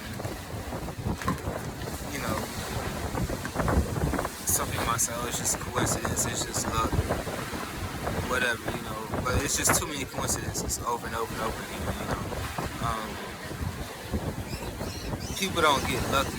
Like, if I was to hit the lottery, the Mega Millions lottery, 10 days in a row, 100 million one day, and play the next day, win another 100 million. And do that for 10 days in a row, you'll be like, I'm cheating, I'm lucky or something. You wouldn't be just like, something like say, oh, God bless you or whatever. It's not no coincidence. Nobody's gonna hit the fucking Mega Millions 10 days in a row. You'd be lucky if you hit it once, right? So, that's kind of what it is with me. Like, I've never hit for no Mega Million lucky, but I've had mercy. I could have been dead, shot in jail. So you can say that's worth millions right there to avoid all that bullshit, People spend millions on lawyers to get out of jail, if you got a good lawyer. So it's worth it, so people spend millions to stay out. So I avoided all that shit, People spend millions on hospital bills, funerals, like the Queen of England, her funeral probably cost like 50 million or some shit. So people spend money on shit like that, So I avoided all that shit. So I never hit the Mega Million in the lottery, but the shit I avoided was worth a lot, So, and it's just so, it's over and over and over again, Like I was a knucklehead, I wasn't like no goody two shoes or choir boy or whatever like that, So I never did no violent shit like murder or rape or shit like that. But it's just little knucklehead shit, breaking stuff, stealing stuff, little stupid shit, man. Whatever. But I just avoided all the little bullshit that go along with it for the most part. Like when I was underage, I had to go to the juvenile or whatever, a little slap on the wrist. Even Martha Stewart went to fucking jail, So, whatever, a little slap on the wrist here and there. But still, I avoided all that shit. Now, check this out. The hooker I was with in Vegas she was a white prostitute, right? So, usually, like you see, if you look in the news and do a Google search, you'll see like a lot of black pimps going to jail, right? Usually the prostitute will testify against him because he beat her up and took her money and shit, so she mad, so she put him in jail, right? Even the girl I was with, she had a guy in Memphis that went to jail. And he had like four other hoes. Testified against him, how he would beat her up and all that. So he ended up getting like 40 years or some shit. See, I was lucky. I never hit my girl. I didn't beat her up and take her money and no shit like that. So you asking for trouble if you do that, especially nowadays, man. So I never did none of that. So she wasn't mad at me, So when they interrogated her, she said that something had to happen or none of that bullshit, She denied everything I was just her boy toy, you know. I ain't get no money. We was just fooling around, you know. So, but she could have flipped on me and said, "Oh, I did this and that," you know. But I guess you could say I was lucky because I never hit her or was abusive. But I was sweet to her, you know. I was like a sweet Mac, they call it. So I never had no problems with her, man. And I just stopped talking to her maybe like a couple years ago. Fell out of contact with her. She got a baby by somebody else and all that. So usually when something like that happens, they'll flip on you. You know, you can look at the news over and over again, man. You'll see all these. Thanks. You'll see all these guys. They end up getting 50 years because they beat up some girl or whatever, some shit like that. Like I said, I never hit her, so I didn't have to worry about that. But still, she could have just lied, said I did, you know. She even threatened me with that bullshit one time. She was like, "Yeah, I'm gonna her and this other black girl in Vegas." It's like, "Yeah, we gonna say you was beating us up and child endangerment, because you know if you beat somebody in front of the kids and it's child endangerment." So it's like, "Yeah, we gonna lie on these man, I'm fucking with hoes, right? They get high, pop pills and alcoholics and shit, so they talk crazy when they get high and drunk, right?" So they was drunk, high, and they was mad because some stupid shit, and it's like, "Yeah, we gonna say you did this and that." So hoes, they'll make up some shit on you. Anybody will, you know, especially a street hoe, you know, because they gotta survive. They in the street, you know. So they do what they gotta do to survive, you know, lie, cheat, steal, whatever. So they threatened me with that before, but when the opportunity came, no problem. And I saw the other girl, Alicia, again too, like a couple years ago, and she was friendly, you know. So we ended on cordial terms, I'll say. Not good, but it was cordial. It wasn't no hatred. That could have got ugly. You know, they got all kinds of charges for pandering, pimping, living under earnings of prostitution, all types of shit, man.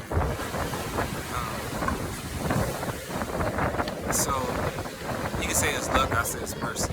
It's another thing. I was talking to this hoe in Vegas, this black hoe, and she told me she started working the streets when she was like 14 in Vegas. I met her when she was like 29 or whatever, so this is a long time, years later. She had like 4 kids and shit by then.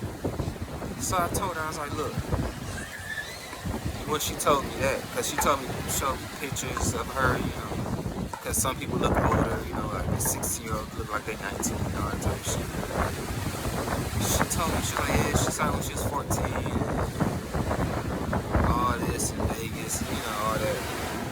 So I told her, I was like, "Look, I've been to all these cities, Phoenix, Dallas, Houston, Seattle, San Diego, Vegas, Detroit, Chicago, Atlanta, DC, New York, Virginia, South Carolina, North Carolina. Been all over the country, right? Been with all these little different working girls, streetwalkers, call girls, massage spas, all this type of shit, right? 350 different hoes." So I was like, you know, when you get with a girl, they don't show you ID or tell you their age. But I told her, I was like, "You know what?" Because, you know, like I look for adults.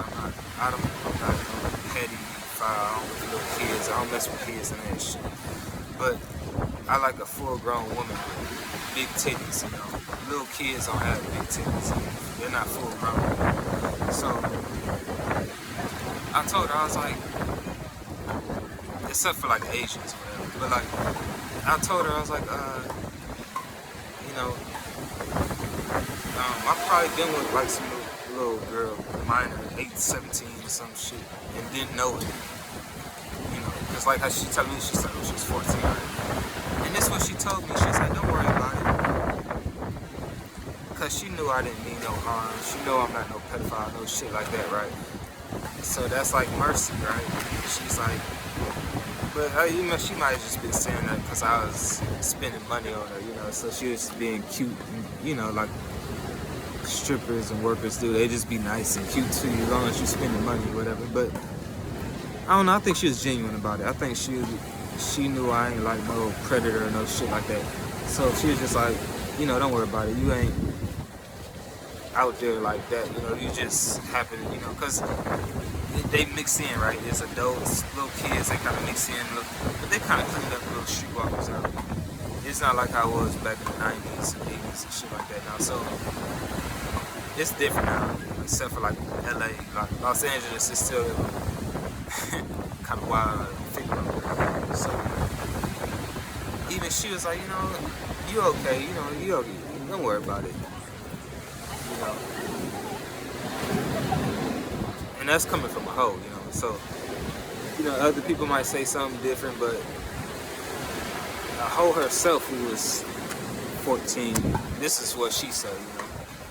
Now, if you ask somebody else, they might say, oh, that's horrible and all that, but this is from the horse's mouth itself, you know. So that's how cool she was with me, you know. I used to give her a ride, give her babies a ride to the hospital and shit like that. I help her out here and there. She ain't no car or whatever like that. So, now before I met her in Vegas, I met her in like 2017. And the first time I was with a working girl was 2004. So this is 13 years dealing with all different type of little fast girls or whatever. Working girls or whatever. So I meet her and you can say she liked me or whatever. I ended up messing with her. Now you might say that's luck, coincidence or whatever, but that's not common, you know. It's rare, like I've heard like brothels, guys going to brothel and get with a girl. They end up being boyfriend, girlfriend, or like a porn star, end up being boyfriend, girlfriend. But she was like a streetwalker, like a car girl, you know. She wasn't like professional. She wasn't like on heroes and shit like that. So, you know, I got with her for like a couple months. It didn't work out. I tried it though, but I'm a trick, you know. And I've had other hoes tell me this, you know, they wanted me to be their boyfriend and shit like that. But I always would turn them down. But this one was different. She was special, right? So we were staying at the same hotel the first time I saw her. And then the second time I saw her, she was staying at a different hotel. The third time I saw her, I was staying at a different hotel. And she was staying at the same different hotel. So this is 2 times we were staying at the same hotel. And she stayed 2 doors down from me at the hotel, right? So I would see guys coming in out her room, and I was fucking her too, right? Like I'd get out, go get some pussy. Like I literally like walk out the hotel door, go 2 doors down, buy some pussy, right? And go back to my room like that. And then I would see her with having guys come in her room, other little tricks or whatever. And then that's when we started being friendly or whatever, you know. And I would go over there next door, and we just started being friendly because we was like next door to each other. I was fucking her the whole time, you know, getting pussy. She had good pussy, you know. She would make like 500 a day or something like that if she worked up, you know, if she worked the whole day. Sometimes she would take off early or whatever. But so if she ended up messing with me, man, we go to the movies, go out to eat, all types of shit, like a regular boy-girlfriend, but she was a hoe, you know. Same thing, boyfriend, girlfriend, but she's a hoe that sell pussy, right? So, I never took no money from her. I never hit her none of that shit. You know, and this was, I was so good to her, man. she told the black, she was a white hoe, so she told this black hoe that was friends with her, and this Latino hoe, and they wanted to get with me too. So I could have had like 3 hoes and all this shit, but like I didn't bother with it, right? Now it's kind of like I don't know, man, if it's my conscience or whatever. I just avoided a whole bunch of bullshit, you know.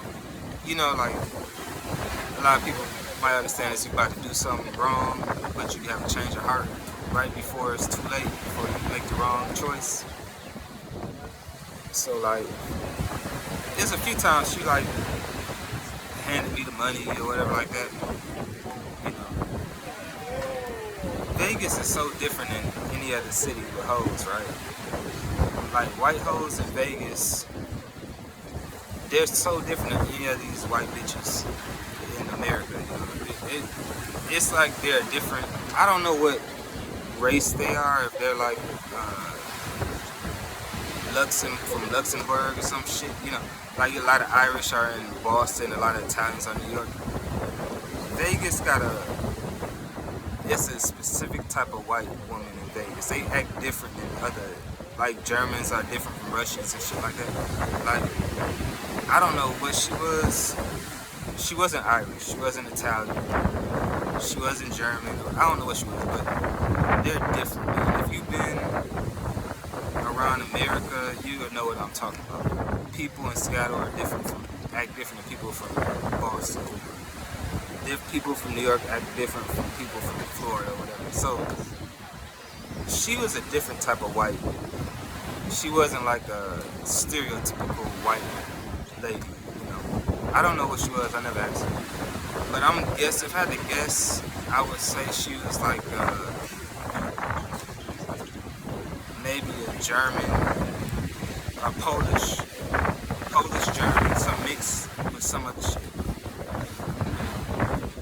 She wasn't Irish, she wasn't Italian, she wasn't French, she wasn't British. She's different, but she from Memphis. And Memphis is different too. Like, Memphis, historically, like, black and white people like mixed in before the rest of the country. Like, in America, New Orleans and Memphis were the first 2 cities where black and white people kind of mixed, where black guys was fucking white women and shit like that. Before New York and Chicago and all them places, like Memphis and New Orleans was one of the first cities where black and white people kind of mingled together. So they're different, you know, than other white people in other parts of the country. You know, so luckily I got with her. She was cool. You know, she wasn't like, she actually liked black guys. She wasn't like, you know, you got some white women that they just fuck a black guy just for a fetish, you know. And you got some white women that fuck black guys because, like, they ugly and no white guy will mess with them. So they don't have no choice. They can't get no white guy, so they just fuck whatever else they can get, right? Then you got white women that they just like black guys. You know, she was one of them that she just liked black guys. She wasn't like, she could get with a white guy if she wanted to.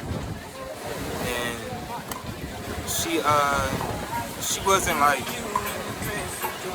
you know, she just like it's only a small percentage of white women like that. It's not like a whole lot of them. Mainly, like, people say the Germans are like that, and the Polish. That's about it, you know. Italians, but Italians are like kind of mixed, really. But it's only a small percentage of white women like that that like really like black guys, you know. She was one of them. She was like really like that. So she was cool, man. So anyway, I avoided all that bullshit with her, man. Like, the cops even asked her. I remember one time the cops came to the apartment and they separated us.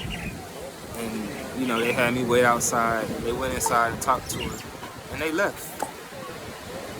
Nothing, no arrests, no nothing, you know. And she was selling pussy the whole time, you know. So we like interacted with cops and all that type of shit. but they never see in Vegas. They don't. This how Vegas is. Vegas, you got $1 million hoes. You got like high class hoes that get like $100,000, $500,000 with the whales. The big spenders. These ain't little. They got little crack hoes too, but you got like real hoes. I'm talking about real professional hoes that make sugar babies and all type of shit. So that's what's going on in Vegas, right? You got big fish, right? So they don't care about the little fish, the little hoe making $200. It's a waste of their time. Why waste your time with a little hoe making $200 when you got hoes making $100,000? Anybody who been in Wynn Casino, them expensive casinos, they know what I'm talking about. So anybody who been in Vegas that's been around hoes, you know what I'm talking about. I'm not gonna get all in details like that. So I was messing with a little hoe, $200, $300. She wasn't big. I think the big most she got maybe was a couple hundred at a time or some shit like that. So they didn't bother me, they didn't mess with me. I wasn't worth the trouble. And they just let it go. So if it was any other part of the country, Texas, Florida, Kentucky or some shit, they would have arrested me for that bullshit. But Vegas, they don't sweat the little small stuff like that. So that's another lucky thing. You can say I'm lucky, you can say it's coincidence, you can say it's God's mercy, whatever. But one thing that's undeniable, that it's no coincidence, it ain't no mercy. When I was about to go in that 7-Eleven, like it was like a wall. Like I couldn't walk. And I'll just mention all this other shit, the hoes and the liquor, the weed, all this shit. I mention that so you know I'm a knucklehead. I do little silly shit. I buy pussy, I go to strip clubs, I mess with prostitutes, pop pills, shit like that, Xanax and shit like that. I do all little knucklehead shit since I was little. So I'm not like no goody two-shoes or whatever. I'm not like change your heart type of guy. When I do something stupid, I just do something stupid, and I just have to pay for it later. So when I was at that 7-Eleven and I was walking, it was like I couldn't see nothing. It was clear air, right? But it was like something physically stopped. Like I couldn't, and it wasn't like I froze or nothing. It was like it was weird. It's like I kept trying to walk. It'd be like if I walked up to a wall and I keep trying to walk, even though there's a wall there. It's kind of weird, Nope. But it was clear air. So, you can say I made that shit up or whatever, but you can see it's on the record. I got arrested for this shit. Just put two and two together. Why would I not go in the store? You say, oh, I had to change your heart. Wasn't no change of heart. I was young, I was 16. I didn't even have the mental capacity to think of consequences at that age, Like now I do. Like now I can think before I do something like, oh, I don't want to do that. I might go to jail for 50 years, But back then, you don't think like that when you're 16. So I didn't have no change of heart. I was just a wild motherfucker. But God's mercy, even now, I was in. I could go on and on about different shit. I got 20 stories about little stuff that happened. I got in a car accident and I didn't get hurt when I was 17. It's just hard. And I wasn't wearing no seatbelt and I flew out the car seat. But I didn't have no scratch on me or nothing. I go on and on about little shit like, you know, but it'll sound like I'm making it up. Like, what am I, the invincible man or some shit? This one white guy said that about me, said I'm untouchable.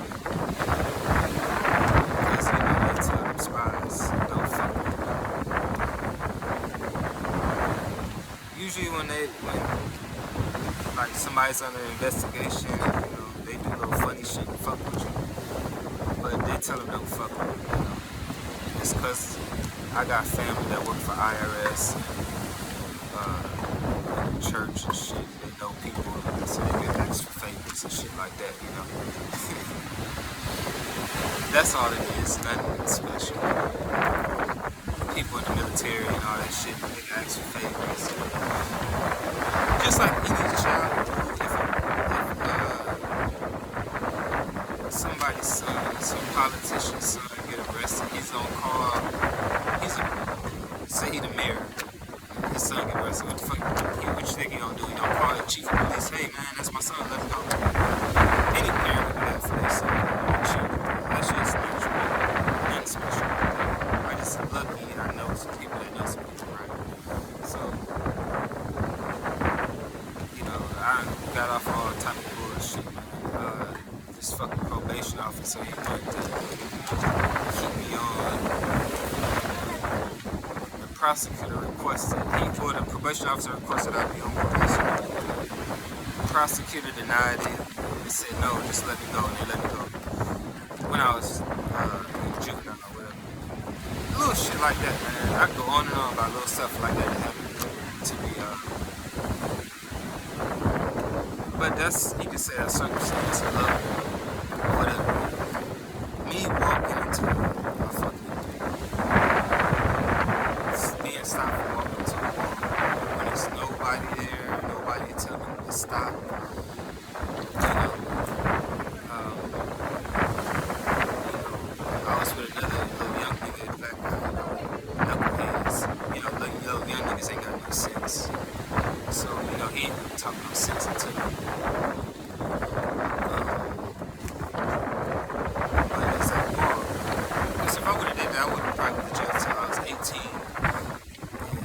Who knows what would have happened after that. I guess attempted robbery, whatever the fuck they would say, it's a violent crime, he's got a weapon and shit. So, there's that protection, you know. It's mercy. There's no other way to explain it. You're going to say, oh, it's... The only thing somebody argues, I had a change of heart and I just turned around. But I can go down a list of shit I did where I didn't have a change of heart. And I just did some wild shit that was just stupid as hell. But there's that wall. I couldn't walk. And I didn't even tell the nigga when I got in the car. Like, I forgot what I told him. I don't remember this, you know, I don't remember all, like, how we talked about whatever. I don't remember if I told him, like, yeah, I couldn't go in because someone stopped me, or I don't know what I told him, I don't remember. And I've only told, like, 2 people this. So, I think it's a miracle, God's mercy. So what you know what they say in the church, right? God bless you, praise God, and all that. God is a jealous God, and all this. So that's why I was thinking about the Jonah thing, right? He told Jonah prophesied he didn't when he went on the boat, and then he jumped off the boat and with this fish swallowed him, the fish spit him up, and then he prophesied and he went on this merry way. So here I am all fucked up. God didn't tell me that. I'm not no prophet. I didn't speak to God and no shit like that. But that's something that should be told, right? You know, if somebody saw a guy, that's something you should tell somebody, right? There's people that go in fucking Denver and San Francisco and found gold and silver, and they tell everybody, yeah, it's gold, silver in them hills. And then you build a town up in Denver, you build a town up in San Francisco. Anything good, like, that's like amazing, right? So especially if something like that happens, y'all should tell somebody, you know. Not just one or two, you know, but I should like testify, give testimony, like they say in the church, right? And that's why I think all these people fucking with me, man. It just kind of made me reevaluate my life, I guess. You know, you could call it punishment or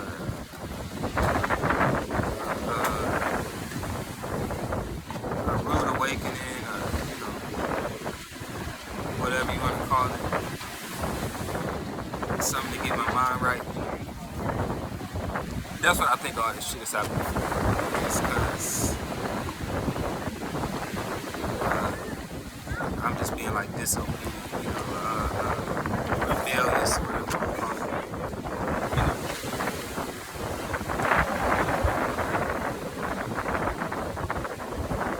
Because that's a big deal, right? Like I talked about the video game, whatever. I put in some code. I had some hoe and make this big deal, you know. There's a bunch of guys got hoes, you know. There's hoes in every city, selling pussy, whatever. Not getting arrested, you can pay a cop off, you know. Cops get to take payoffs all the time.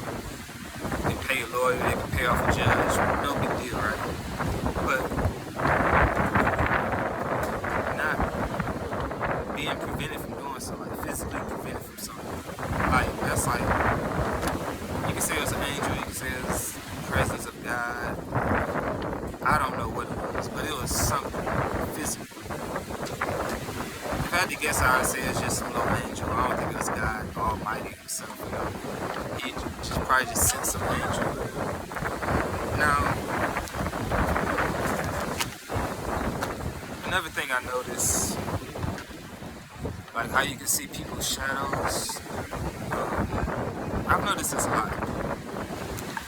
I don't know how to describe it, but I see I've seen like a shape of a person in a sparkly material, I guess you could say. Like a ghost or angel or some shit, I guess you want to describe it like that. But just how I say it, like it was a wall protecting you. I've seen this, like, the way I can best describe it, and I've seen this more than once. It was like a shape of a person, like the arms, and the head, and the body, whatever. But not in like human form, but like in it looked like little crystals sparkling. That's the best way I can describe it. Like you look at like Casper and all that bullshit, where it's like Casper the ghost, it's like this pale white. It wasn't like that. It wasn't no pale solid color like Casper the ghost. It wasn't like that. It was like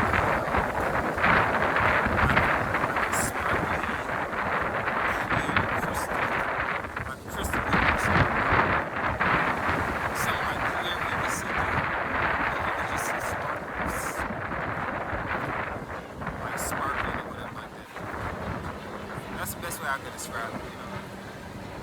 And I've seen this more than once. Just random, here or there. If I had to guess, I would say it was, you know, an angel. I don't want to call them ghosts.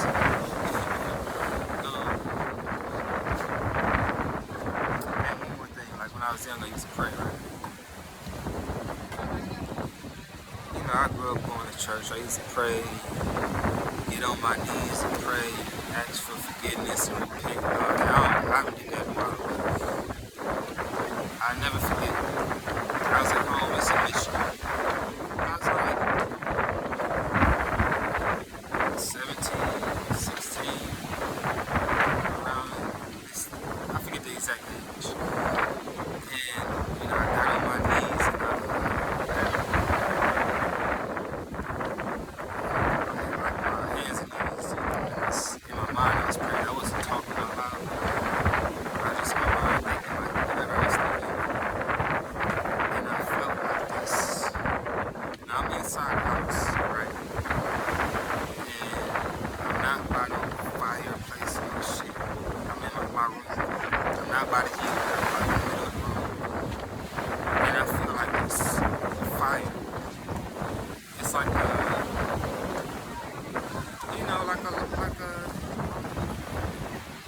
a heat. I feel heat.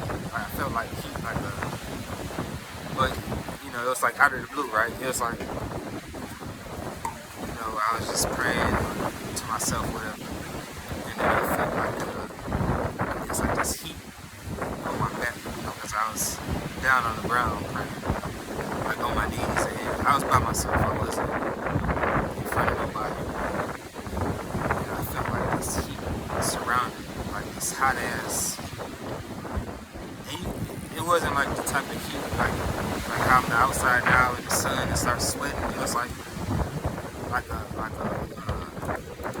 I guess the best way to describe it is like being next to like a dry heat, like a furnace or something like that. But it was like intense, you know, like I could tell it was. It lasted for more than 10 seconds. It was like a minute or something like that. But nobody ever said nothing to me or talked to me. It wasn't like with Moses where, you know, he saw a burning bush and God talked to him. It wasn't nothing like that. I just laid there and I felt this heat on my back.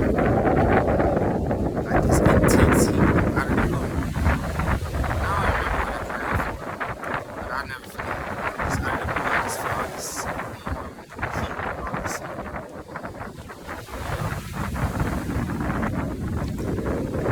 For people that believe in God and go to church, it's like preaching to the choir. You know, they be like, oh, hallelujah, praise the Lord, you know.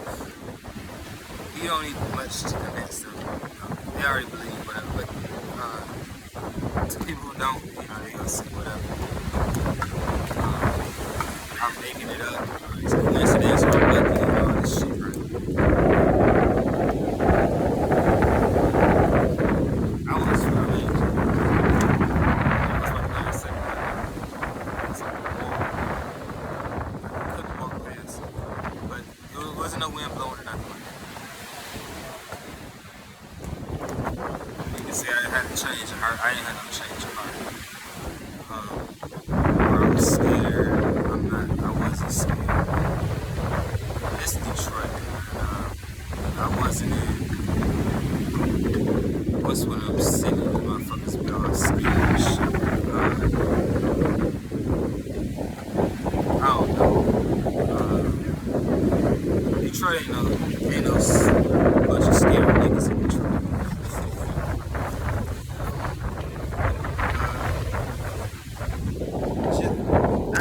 I'm not even gonna get into Detroit, but it's been all in the news. People heard all the horror stories about it, and a bunch of scary people like that, you know. So it wasn't no. I was scared. There was no change of heart. It was a wall, like a physical. It wasn't a wall. I want to say it was. It felt like a wall, but I want to say it was somebody, something, or somebody holding it back.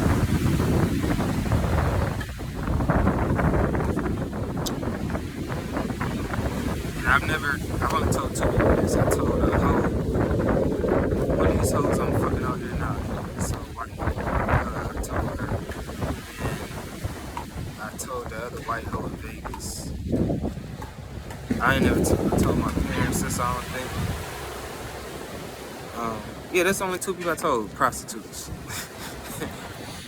These two white prostitutes I told. That's it, you know. I ain't never told nobody else. So that's why I was thinking Jonah, like, you know, God told Jonah to go, even though God didn't tell me to tell nobody this, but still, I should tell somebody, right? Like, hey, it's a miracle, you know, like, I think when in the Bible when Jesus healed one of them, gave him eyesight with his eyes. He told him to go tell the people the glory of God or whatever like that, you know. So I guess I should tell somebody, hey, I'm not Einstein or Isaac Newton or Al Capone or Lucky Luciano or some mastermind or some shit. I just been lucky. I'm not no Don Juan Casanova. I just got lucky.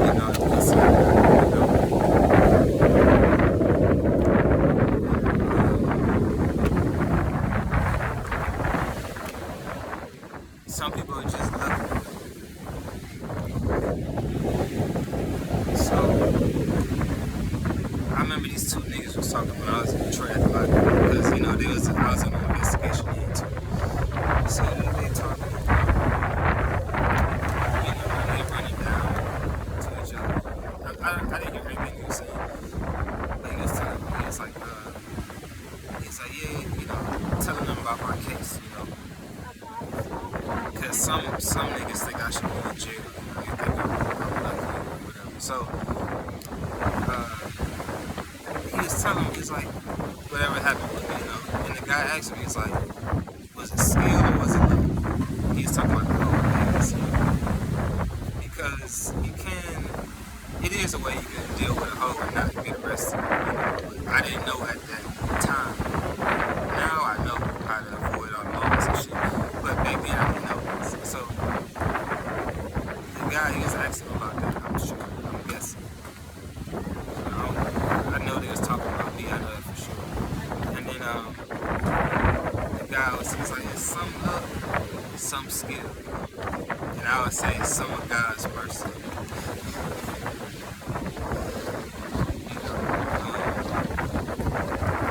Maybe this is for to show his mercy, his love for his children, because I wasn't always a kid.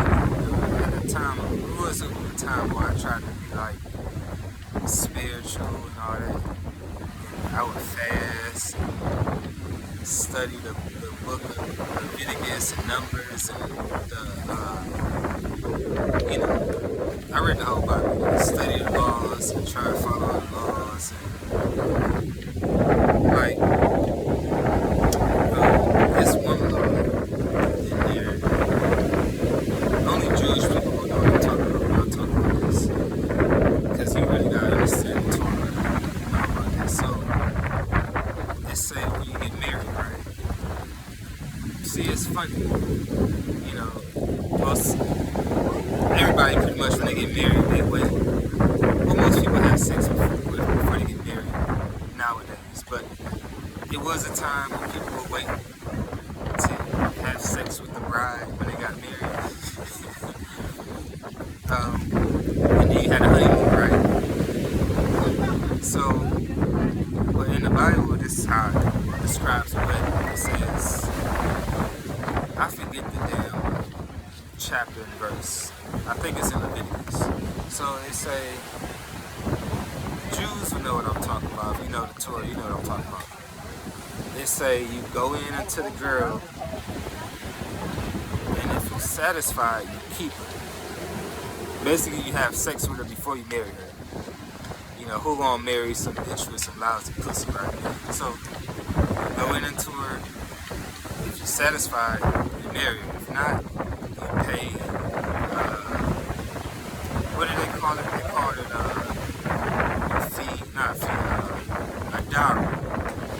And you pay a dowry, and then she goes back to her father, her family. That's how they describe a wedding by the law, by the Torah.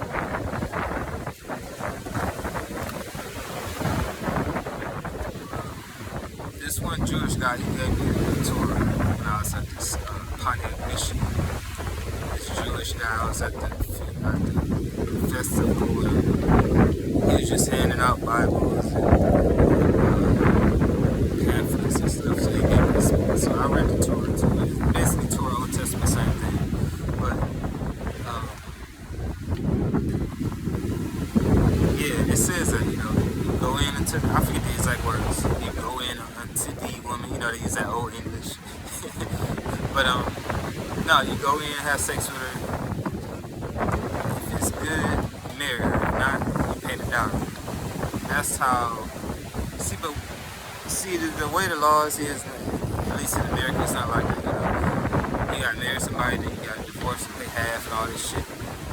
But if you look at it from that way, describing like the law, the Torah, it's basically like paying for a prostitute, right?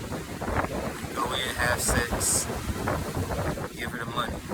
If you don't want to marry her, you get arguments. That's what the Muslims do in fucking Iran or some shit like that, got some religious name for it. Basically, it's temporary marriage or some bullshit. They call it like that because you know they got those Islamic religious laws, whatever. But it's one of them countries, Iran, Saudi Arabia, some shit. You know, you go marry the woman, pay her, and then you divorce her the same day. You might as well just make prostitution legal if you don't let people do that shit. But you know, you gotta be religious, you know. So you can look up in the news, Middle Eastern country temporary marriage. It's basically prostitution, but you know, when I went to Iraq, I studied all culture, because that's what we had to learn when I was in army. But we had to learn the culture of the Arabians, you know. So I studied that, like what the difference between the Iraqis and the Iranians and Syrians and all the different Arabs and shit. You know, I actually studied the culture and shit. So it's interesting, man. They're kind of, I don't want to say traditional, man. They're kind of like barbarian. A lot of their laws is like way out there. They just changed the laws where they let women drive and shit 2 years ago. I mean, it's ridiculous. You know, so yeah, over there, I don't know what the fuck they own, man. I don't know what their problem is, but they way outdated with a lot of that shit. A lot of their laws and stuff.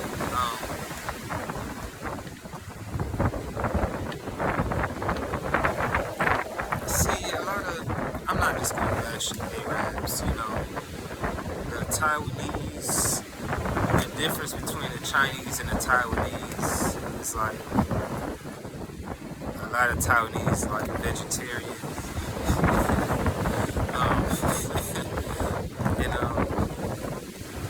You know, they got, once they settled after the war and shit, after they settled Taiwan, they got rid of all that traditional shit that wasn't pragmatic. They got rid of all that, you know, the prehistoric stuff that's based on like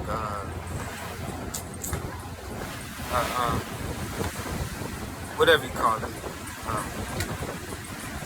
whatever beliefs they have, little lucky stuff they believe in or whatever. I forget the word for it. But they got rid of all that. They got more modern and more pragmatic, you know. Like, I don't think they celebrate like the year of the dragon and the year of the rat and all that shit like they do in China, the year of the pig and all that shit. They don't do that in Taiwan, I don't think. They got a whole different type of celebration for their New Year's. Like in China, they still celebrate the year of the pig, the year of the rat, all this type of shit. It's kind of like, I forget the word, but they're different, you know. So, everybody had Africans, they still kind of that traditional bullshit. You know, everybody got to come out of that, you know, from BC to AZ, you know. Because everybody had that, you know, I'm not trying to bash nobody. Everybody back in the 1800s, 18th century, they had these silly beliefs, you know. It was a time when everybody thought the world was flat, you know. So, I'm not going to say people back in the 18th century was stupid, but they had a lot of unfounded beliefs, you know. A lot of silly shit. There's a book written about it. It's like 2,000 pages. It talks about all these different things that people used to believe back in the 18th century and the 19th century. The book mainly though focuses on like Europeans, you know, because back in the 18th, you know, white people used to think the world was flat too. They used to think a bunch of bullshit too. So it's everybody had to learn, you know, science, math, and get rid of all that superstitious bullshit, you know.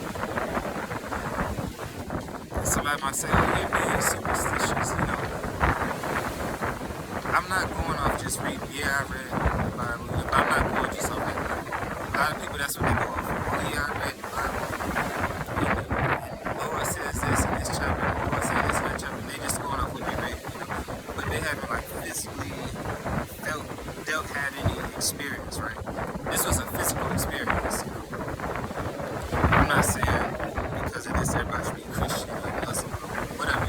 I'm just saying like it is some type of it's a creative. Just like somebody made this, you wouldn't think this from Big Bang. Somebody made the Earth and the planets and all this shit, all the plants and animals and all that. Obviously, it's pretty obvious to me. I mean, some people could deny it.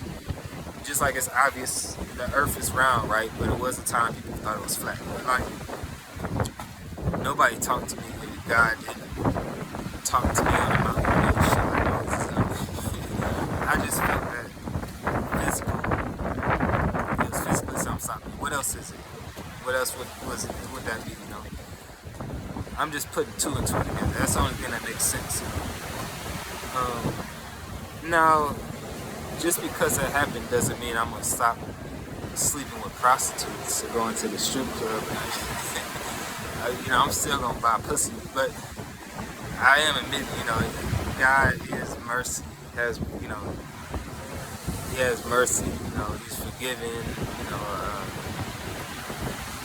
He still does miracles. You see it all the time.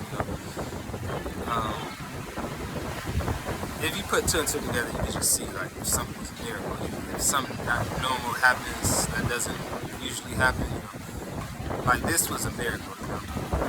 I'm a nigga, knucklehead, and I avoided prison. I didn't get shot. I didn't get beat up by the cops and all this shit. It's a miracle, man. Like even now, FBI investigation, right? Most people, Filthy Rich, a rapper guy, wasn't arrested. They had him under this investigation. They let him go. Usually they arrest him. If they investigate you, usually they can arrest you or interrogate you or something. They're not just going to investigate you and let you go. Not arrest you. That rarely happens.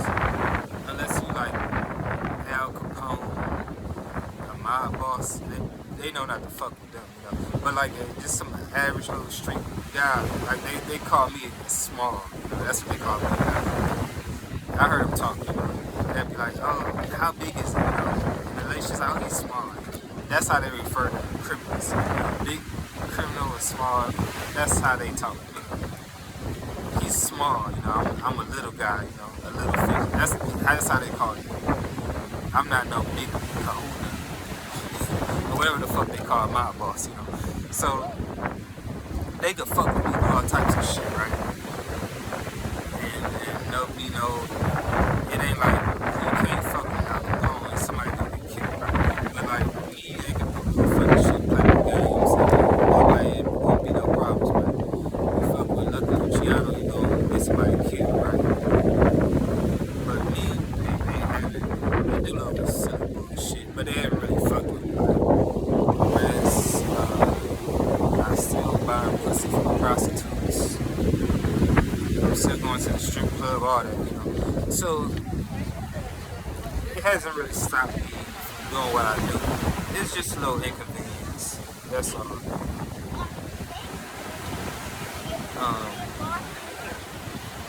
Whatever. But you could say I'm just lucky there too. Because I know somebody at the IRS and Marines and Army and wherever they get called in favor or some shit, I think somebody is a Mason in my family. I'm not 100% sure, but I think one of my uncles is a Mason. But the black and white Masons, they don't really mix. Like the white Masons have their own chapter, whatever the fuck they call it. I forget where they meet. Do they meet at? The black Masons have their own meetings, the white Masons have their meetings. They don't mix. Kind of like the churches. You got like white churches and black churches. So somebody probably call it a fake funny. You say it's lucky and God mercy. I know it's mercy. It's too many coincidences over and over and over and over and over and over. So that wall or that person that stopped me, that was mercy. Maybe it was my mom prayed for me, my grandma prayed for me. Whatever. And I just one last thing I'm talking about. Like it's 2 hours. I got piss. Been holding this piss for a while. I slept with over 350 prostitutes. Black prostitutes, white prostitutes, Latina prostitutes, Asian prostitutes, Middle Eastern prostitutes, crack hoes, high class hoes, all types of prostitutes, right? No condom, all types of, just some of them was condoms. Now, I'm 40 years old, right? I don't have any STD. Usually people that sleep around, like, what was it, Charlie, what's that actor name? The fuck his name is, Charlie Sheen, he got AIDS, right?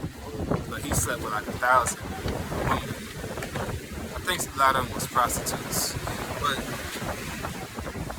still, 350 guys. Some of them I slept with more than once, you know. So it was like I just slept with 350 prostitutes once. Some of them I slept with twice, 3 times. But I don't have no STD. I don't have AIDS, I don't have HIV, I don't have gonorrhea, chlamydia, I don't have nothing. And I slept with 350 prostitutes, you know. You want to call that luck too. So, and some of them hoes like want me to be their boyfriend. Is that luck too? So, but you know, whatever. I'm not gonna argue that. I'll let you argue that. Whatever. But the wall, when I was going like 7-Eleven, that physical presence. I think it was somebody stopping. I know it was somebody stopping. There's no other way to explain it. It wasn't the wind. It wasn't,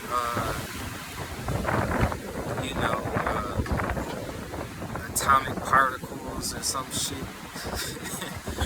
You want to make up some scientific bullshit? It was a black hole or something? No, man. It was a physical presence, an angel. It wasn't God himself. It wasn't Jesus. It might have been Michelangelo or something. The archangel. I don't even think it was an archangel. It probably just some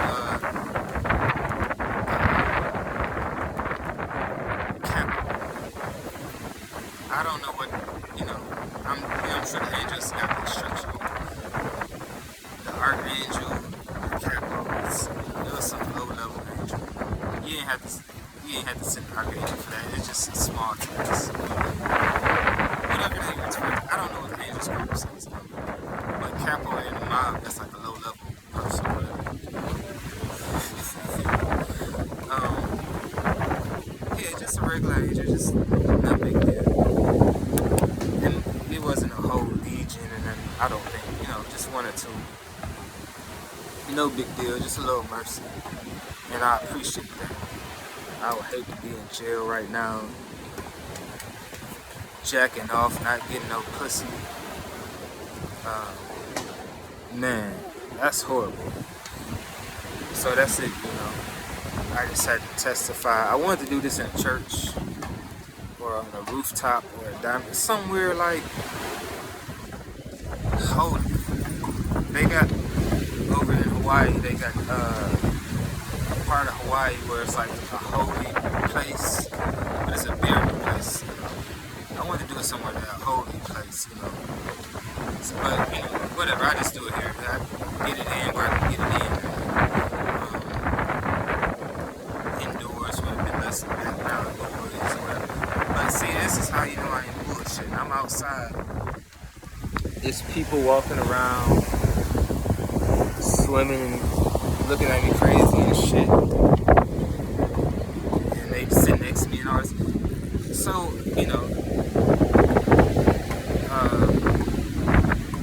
you can say I'm just making it up just for attention. I don't want no fucking attention. I want some pussy, you know. And I would get my pussy in private. I did a couple porns, but I like my privacy. So, call it what you want. Lucky. Oh, I'm just so lucky. Okay. I'm not saying everybody should believe me. We had prophets all throughout the Bible, and people didn't believe Jesus. So I know some people won't believe me. I think I'm just preaching to the choir. Maybe one or two will, but you know that don't still mean you're some overnight being some perfect Christian or whatever. It take time, man. It took a while for me to get where I'm at now, but I didn't want to just do stupid shit and just relax and act like I got some sense. So it take time. Shit, reading the Bible, it took me like 5 years from front to back. So just to get the information to read it takes time. And then you gotta interpret it. Some of it I still don't understand. You know, they say it's some mistranslations and all. And I've even read like I used to listen to Shepherd's Chapel, Anna Murray, Pastor Anna Murray, Dennis Murray, David Murray's son Dennis and David Murray. Anna Murray, he died a while ago. But I used to watch Anna Murray. Shepherd's Chapel, they sell books, and I bought these books for them, like Lost Chapter of Acts, and Apocrypha. I've read that too. Apocrypha, Lost Chapter of Acts, all these different books. So I really studied, I really looked into it. So I'm not just like blindly like, like one of these people just like, just quoting John 3:16 and some shit, you know. Everybody knows John 3:16, God's love the world and all. You know, I'm not doing that. I'm just talking realistic, like this is actual experience, you know. And even then, I'm just saying there's a God. I'm not saying you should go on a 40-day fast and all this type of shit. You know, but whatever. You know, people might believe, people might not. But at least I think I should do is just confess it, testify, give praise to God for showing His mercy. You know.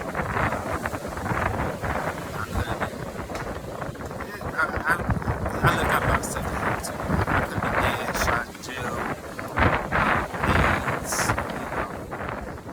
robbed, whatever. I don't expect everybody to believe it. I know the church goers, it's like preaching to the choir, they'll understand. Like, even then, they might not like me because they might be saying, why God have mercy on this heathen sinner? That's what He came for, right? To save the sinners, right? Not the holy rollers. But I appreciate it. I just gotta say that, you know, I don't take it for granted. Because I've lived like a good time, Charlie, man. I've actually had fun. Some people have miserable lives. Some people got it made. Some people born with a silver spoon. I just had it good. I break it, you know. A silver spoon, like a one hand. And under that is got it made. Like a made man or something like that. A self-made man. I'm not talking about mob or whatever. Just you made yourself into a good life, you know, got a good wife on it. Under that, I'll put, you just got a good life. You still gotta go to work. You're not filthy rich, whatever. But you know, you got it good. It could be worse. And then you just got miserable. Miserable will be like somebody got a stepdaddy that raped them, and they end up being a fucking hoe and get with a pimp, beat them up, take all their money. It's just their whole life is just miserable.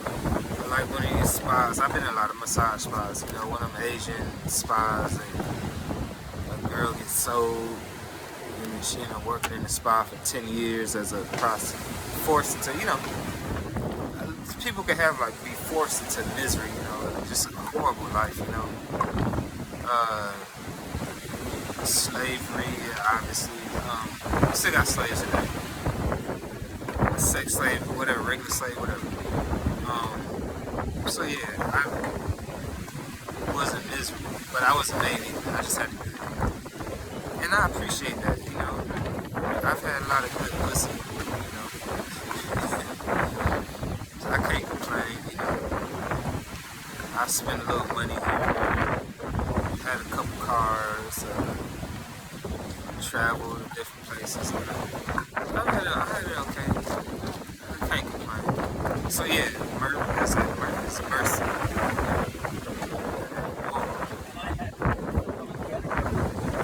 motherfuckers say I'm lying, I'll blow his head off with a shotgun, fuck you talking about I'm lying, somebody saying I'm lying is to me like somebody saying some bullshit about whatever makes somebody mad or to kill somebody. I'm not playing about this. I'm not talking no bullshit,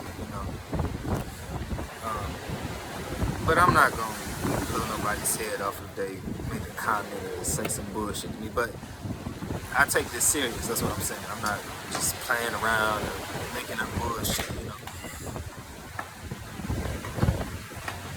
Yeah, it was at war at Mercy. And like I said, I can go on and on about where some could have happened to me, I could have got hurt. Other times in my life, I could have got hurt. And whatever, it was something that stopped, intervened.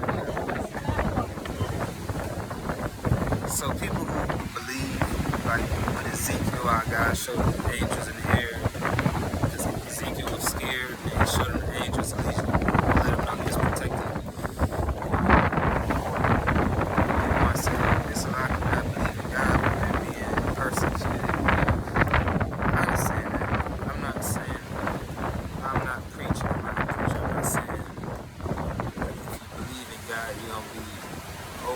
Millionaire and never have no problems, none of that shit. I'm just saying that there is a God, and he does have mercy on me. I'm an example,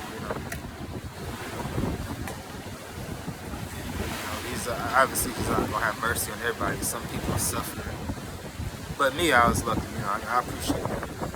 And it sounds like I'm taking it for granted, like I'm just brushing it off, like I should have been talking about this, like, oh, look what happened to me, because it's not about me, right? But look, oh, this happened, oh, this is amazing, But I'm not no evangelist or preacher, like, I'm just a good time child, just having fun, getting pussy. So, but motherfuckers really want to lecture my game. I ain't been getting as much pussy as usual, so I had a little extra time to think about my past life and all that. And I didn't really understand what was going on back then, because this was stuff that was happening to me when I was 16, 17, 18, 19, 20. I'm not going to understand that at 40 years old, Just like when I lost my virginity the first time I got some pussy.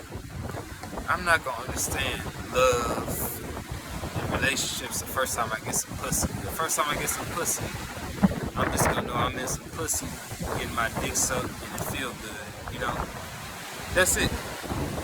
Especially young, You get some pussy real young, it feels good.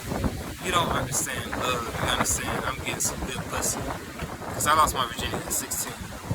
So, that's what it is, You get some good pussy, and you learn what love is. Like, I don't think young people understand what love is. I've heard other people talk about this. You can't be 16 and understand what love is. Most people 16 don't even know what good pussy is. They just fuck, come in 2 minutes and they think it was the best thing in the world, Man, sex can be so much better than that little 2-minute shit when you lose your virginity. But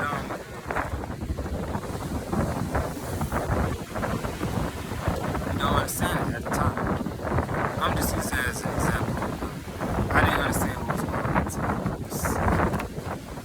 just thought, I didn't think nothing of it. You know, I was young. I couldn't make sense of it.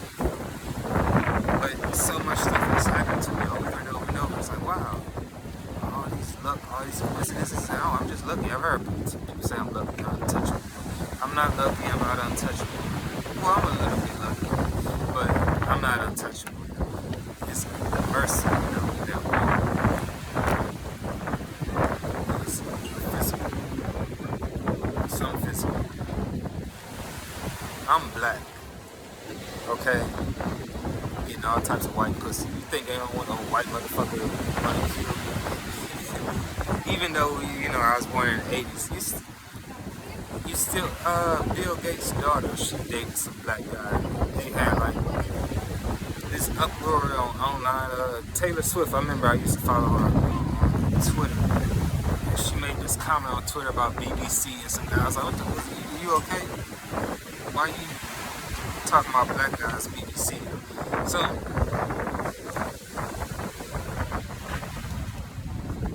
this ain't no coincidence. I'm not that damn lucky. Now, I've messed with most prostitutes, so like, you know, Asians, they don't care if you mess with prostitutes. Latinos, they don't care if you get a Latino prostitute. But, you know, white guys, they don't like that shit. Even black guys, they don't like it. Man, I was in Phoenix. I got this black prostitute. And this guy, she had a black pimp. He was so mad because he knew I got with her because he seen me leave the room. He was arguing. He was just so mad that she slept with a black. She slept with a black guy.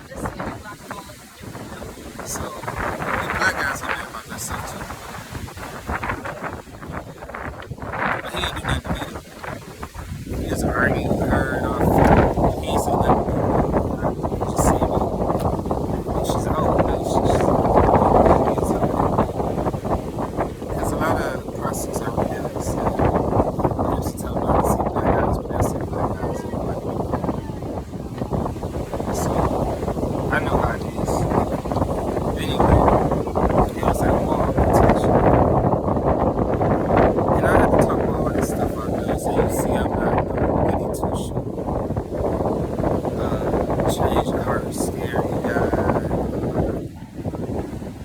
I just bought some pussy yesterday from a prostitute. So, even though that's not violent, you know, whatever, it's legal in some countries anyway, but it's not illegal here. But Hawaii, they got some proposition that they're going to deregulate, decriminalize it anyway. They haven't yet, but they will eventually. Probably in 10 years or something like that. But anyway, I've been going on and on, you know, but I went raw. This ain't scripted or whatever, not reading no script. So I just gotta say it's that wall, you know. I just got lucky. It doesn't mean I'm gonna live forever, to live to be 120, but still, I gotta acknowledge it, you know. I think that anytime somebody does something good for you, you should acknowledge it. Unless they want to keep it quiet. Like, some people get a charity and say, don't tell nobody. Okay, you don't want me to tell nobody. But if somebody does something for you, you know, you should like give them props. Like, hey man, thank you. And let somebody know, like, hey man, they good, man, they did this. So obviously with God, you know, like, hey man, God had mercy on me, you know. He loves his children, you know. Ain't no different than a regular parent with a badass kid that love their kids, you know. It's still your child, you still forgive them, and same thing, same concept. So it's not like totally ridiculous what I'm saying, other than people who don't believe there's a God or whatever. But that's what I'm saying. It's almost not disputable. But I bet, you know what? I bet they got that shit on camera. Because, you know, 7-Elevens have cameras, right? Now, this happened in 2002. But they probably got some of it on camera. I don't know if they got a camera where I was at. I didn't even think about it until now. They might. I know they had a camera inside the store. I don't know how to say it. You know, I never even thought about it until they might have had a shit on camera. But even if it did, somebody still say, "Oh, you just touched your cars," whatever. But I'm telling you, it was that horrible. I just gotta let you know. So I'm gonna go back to buying pussy and everything I do. And that's it.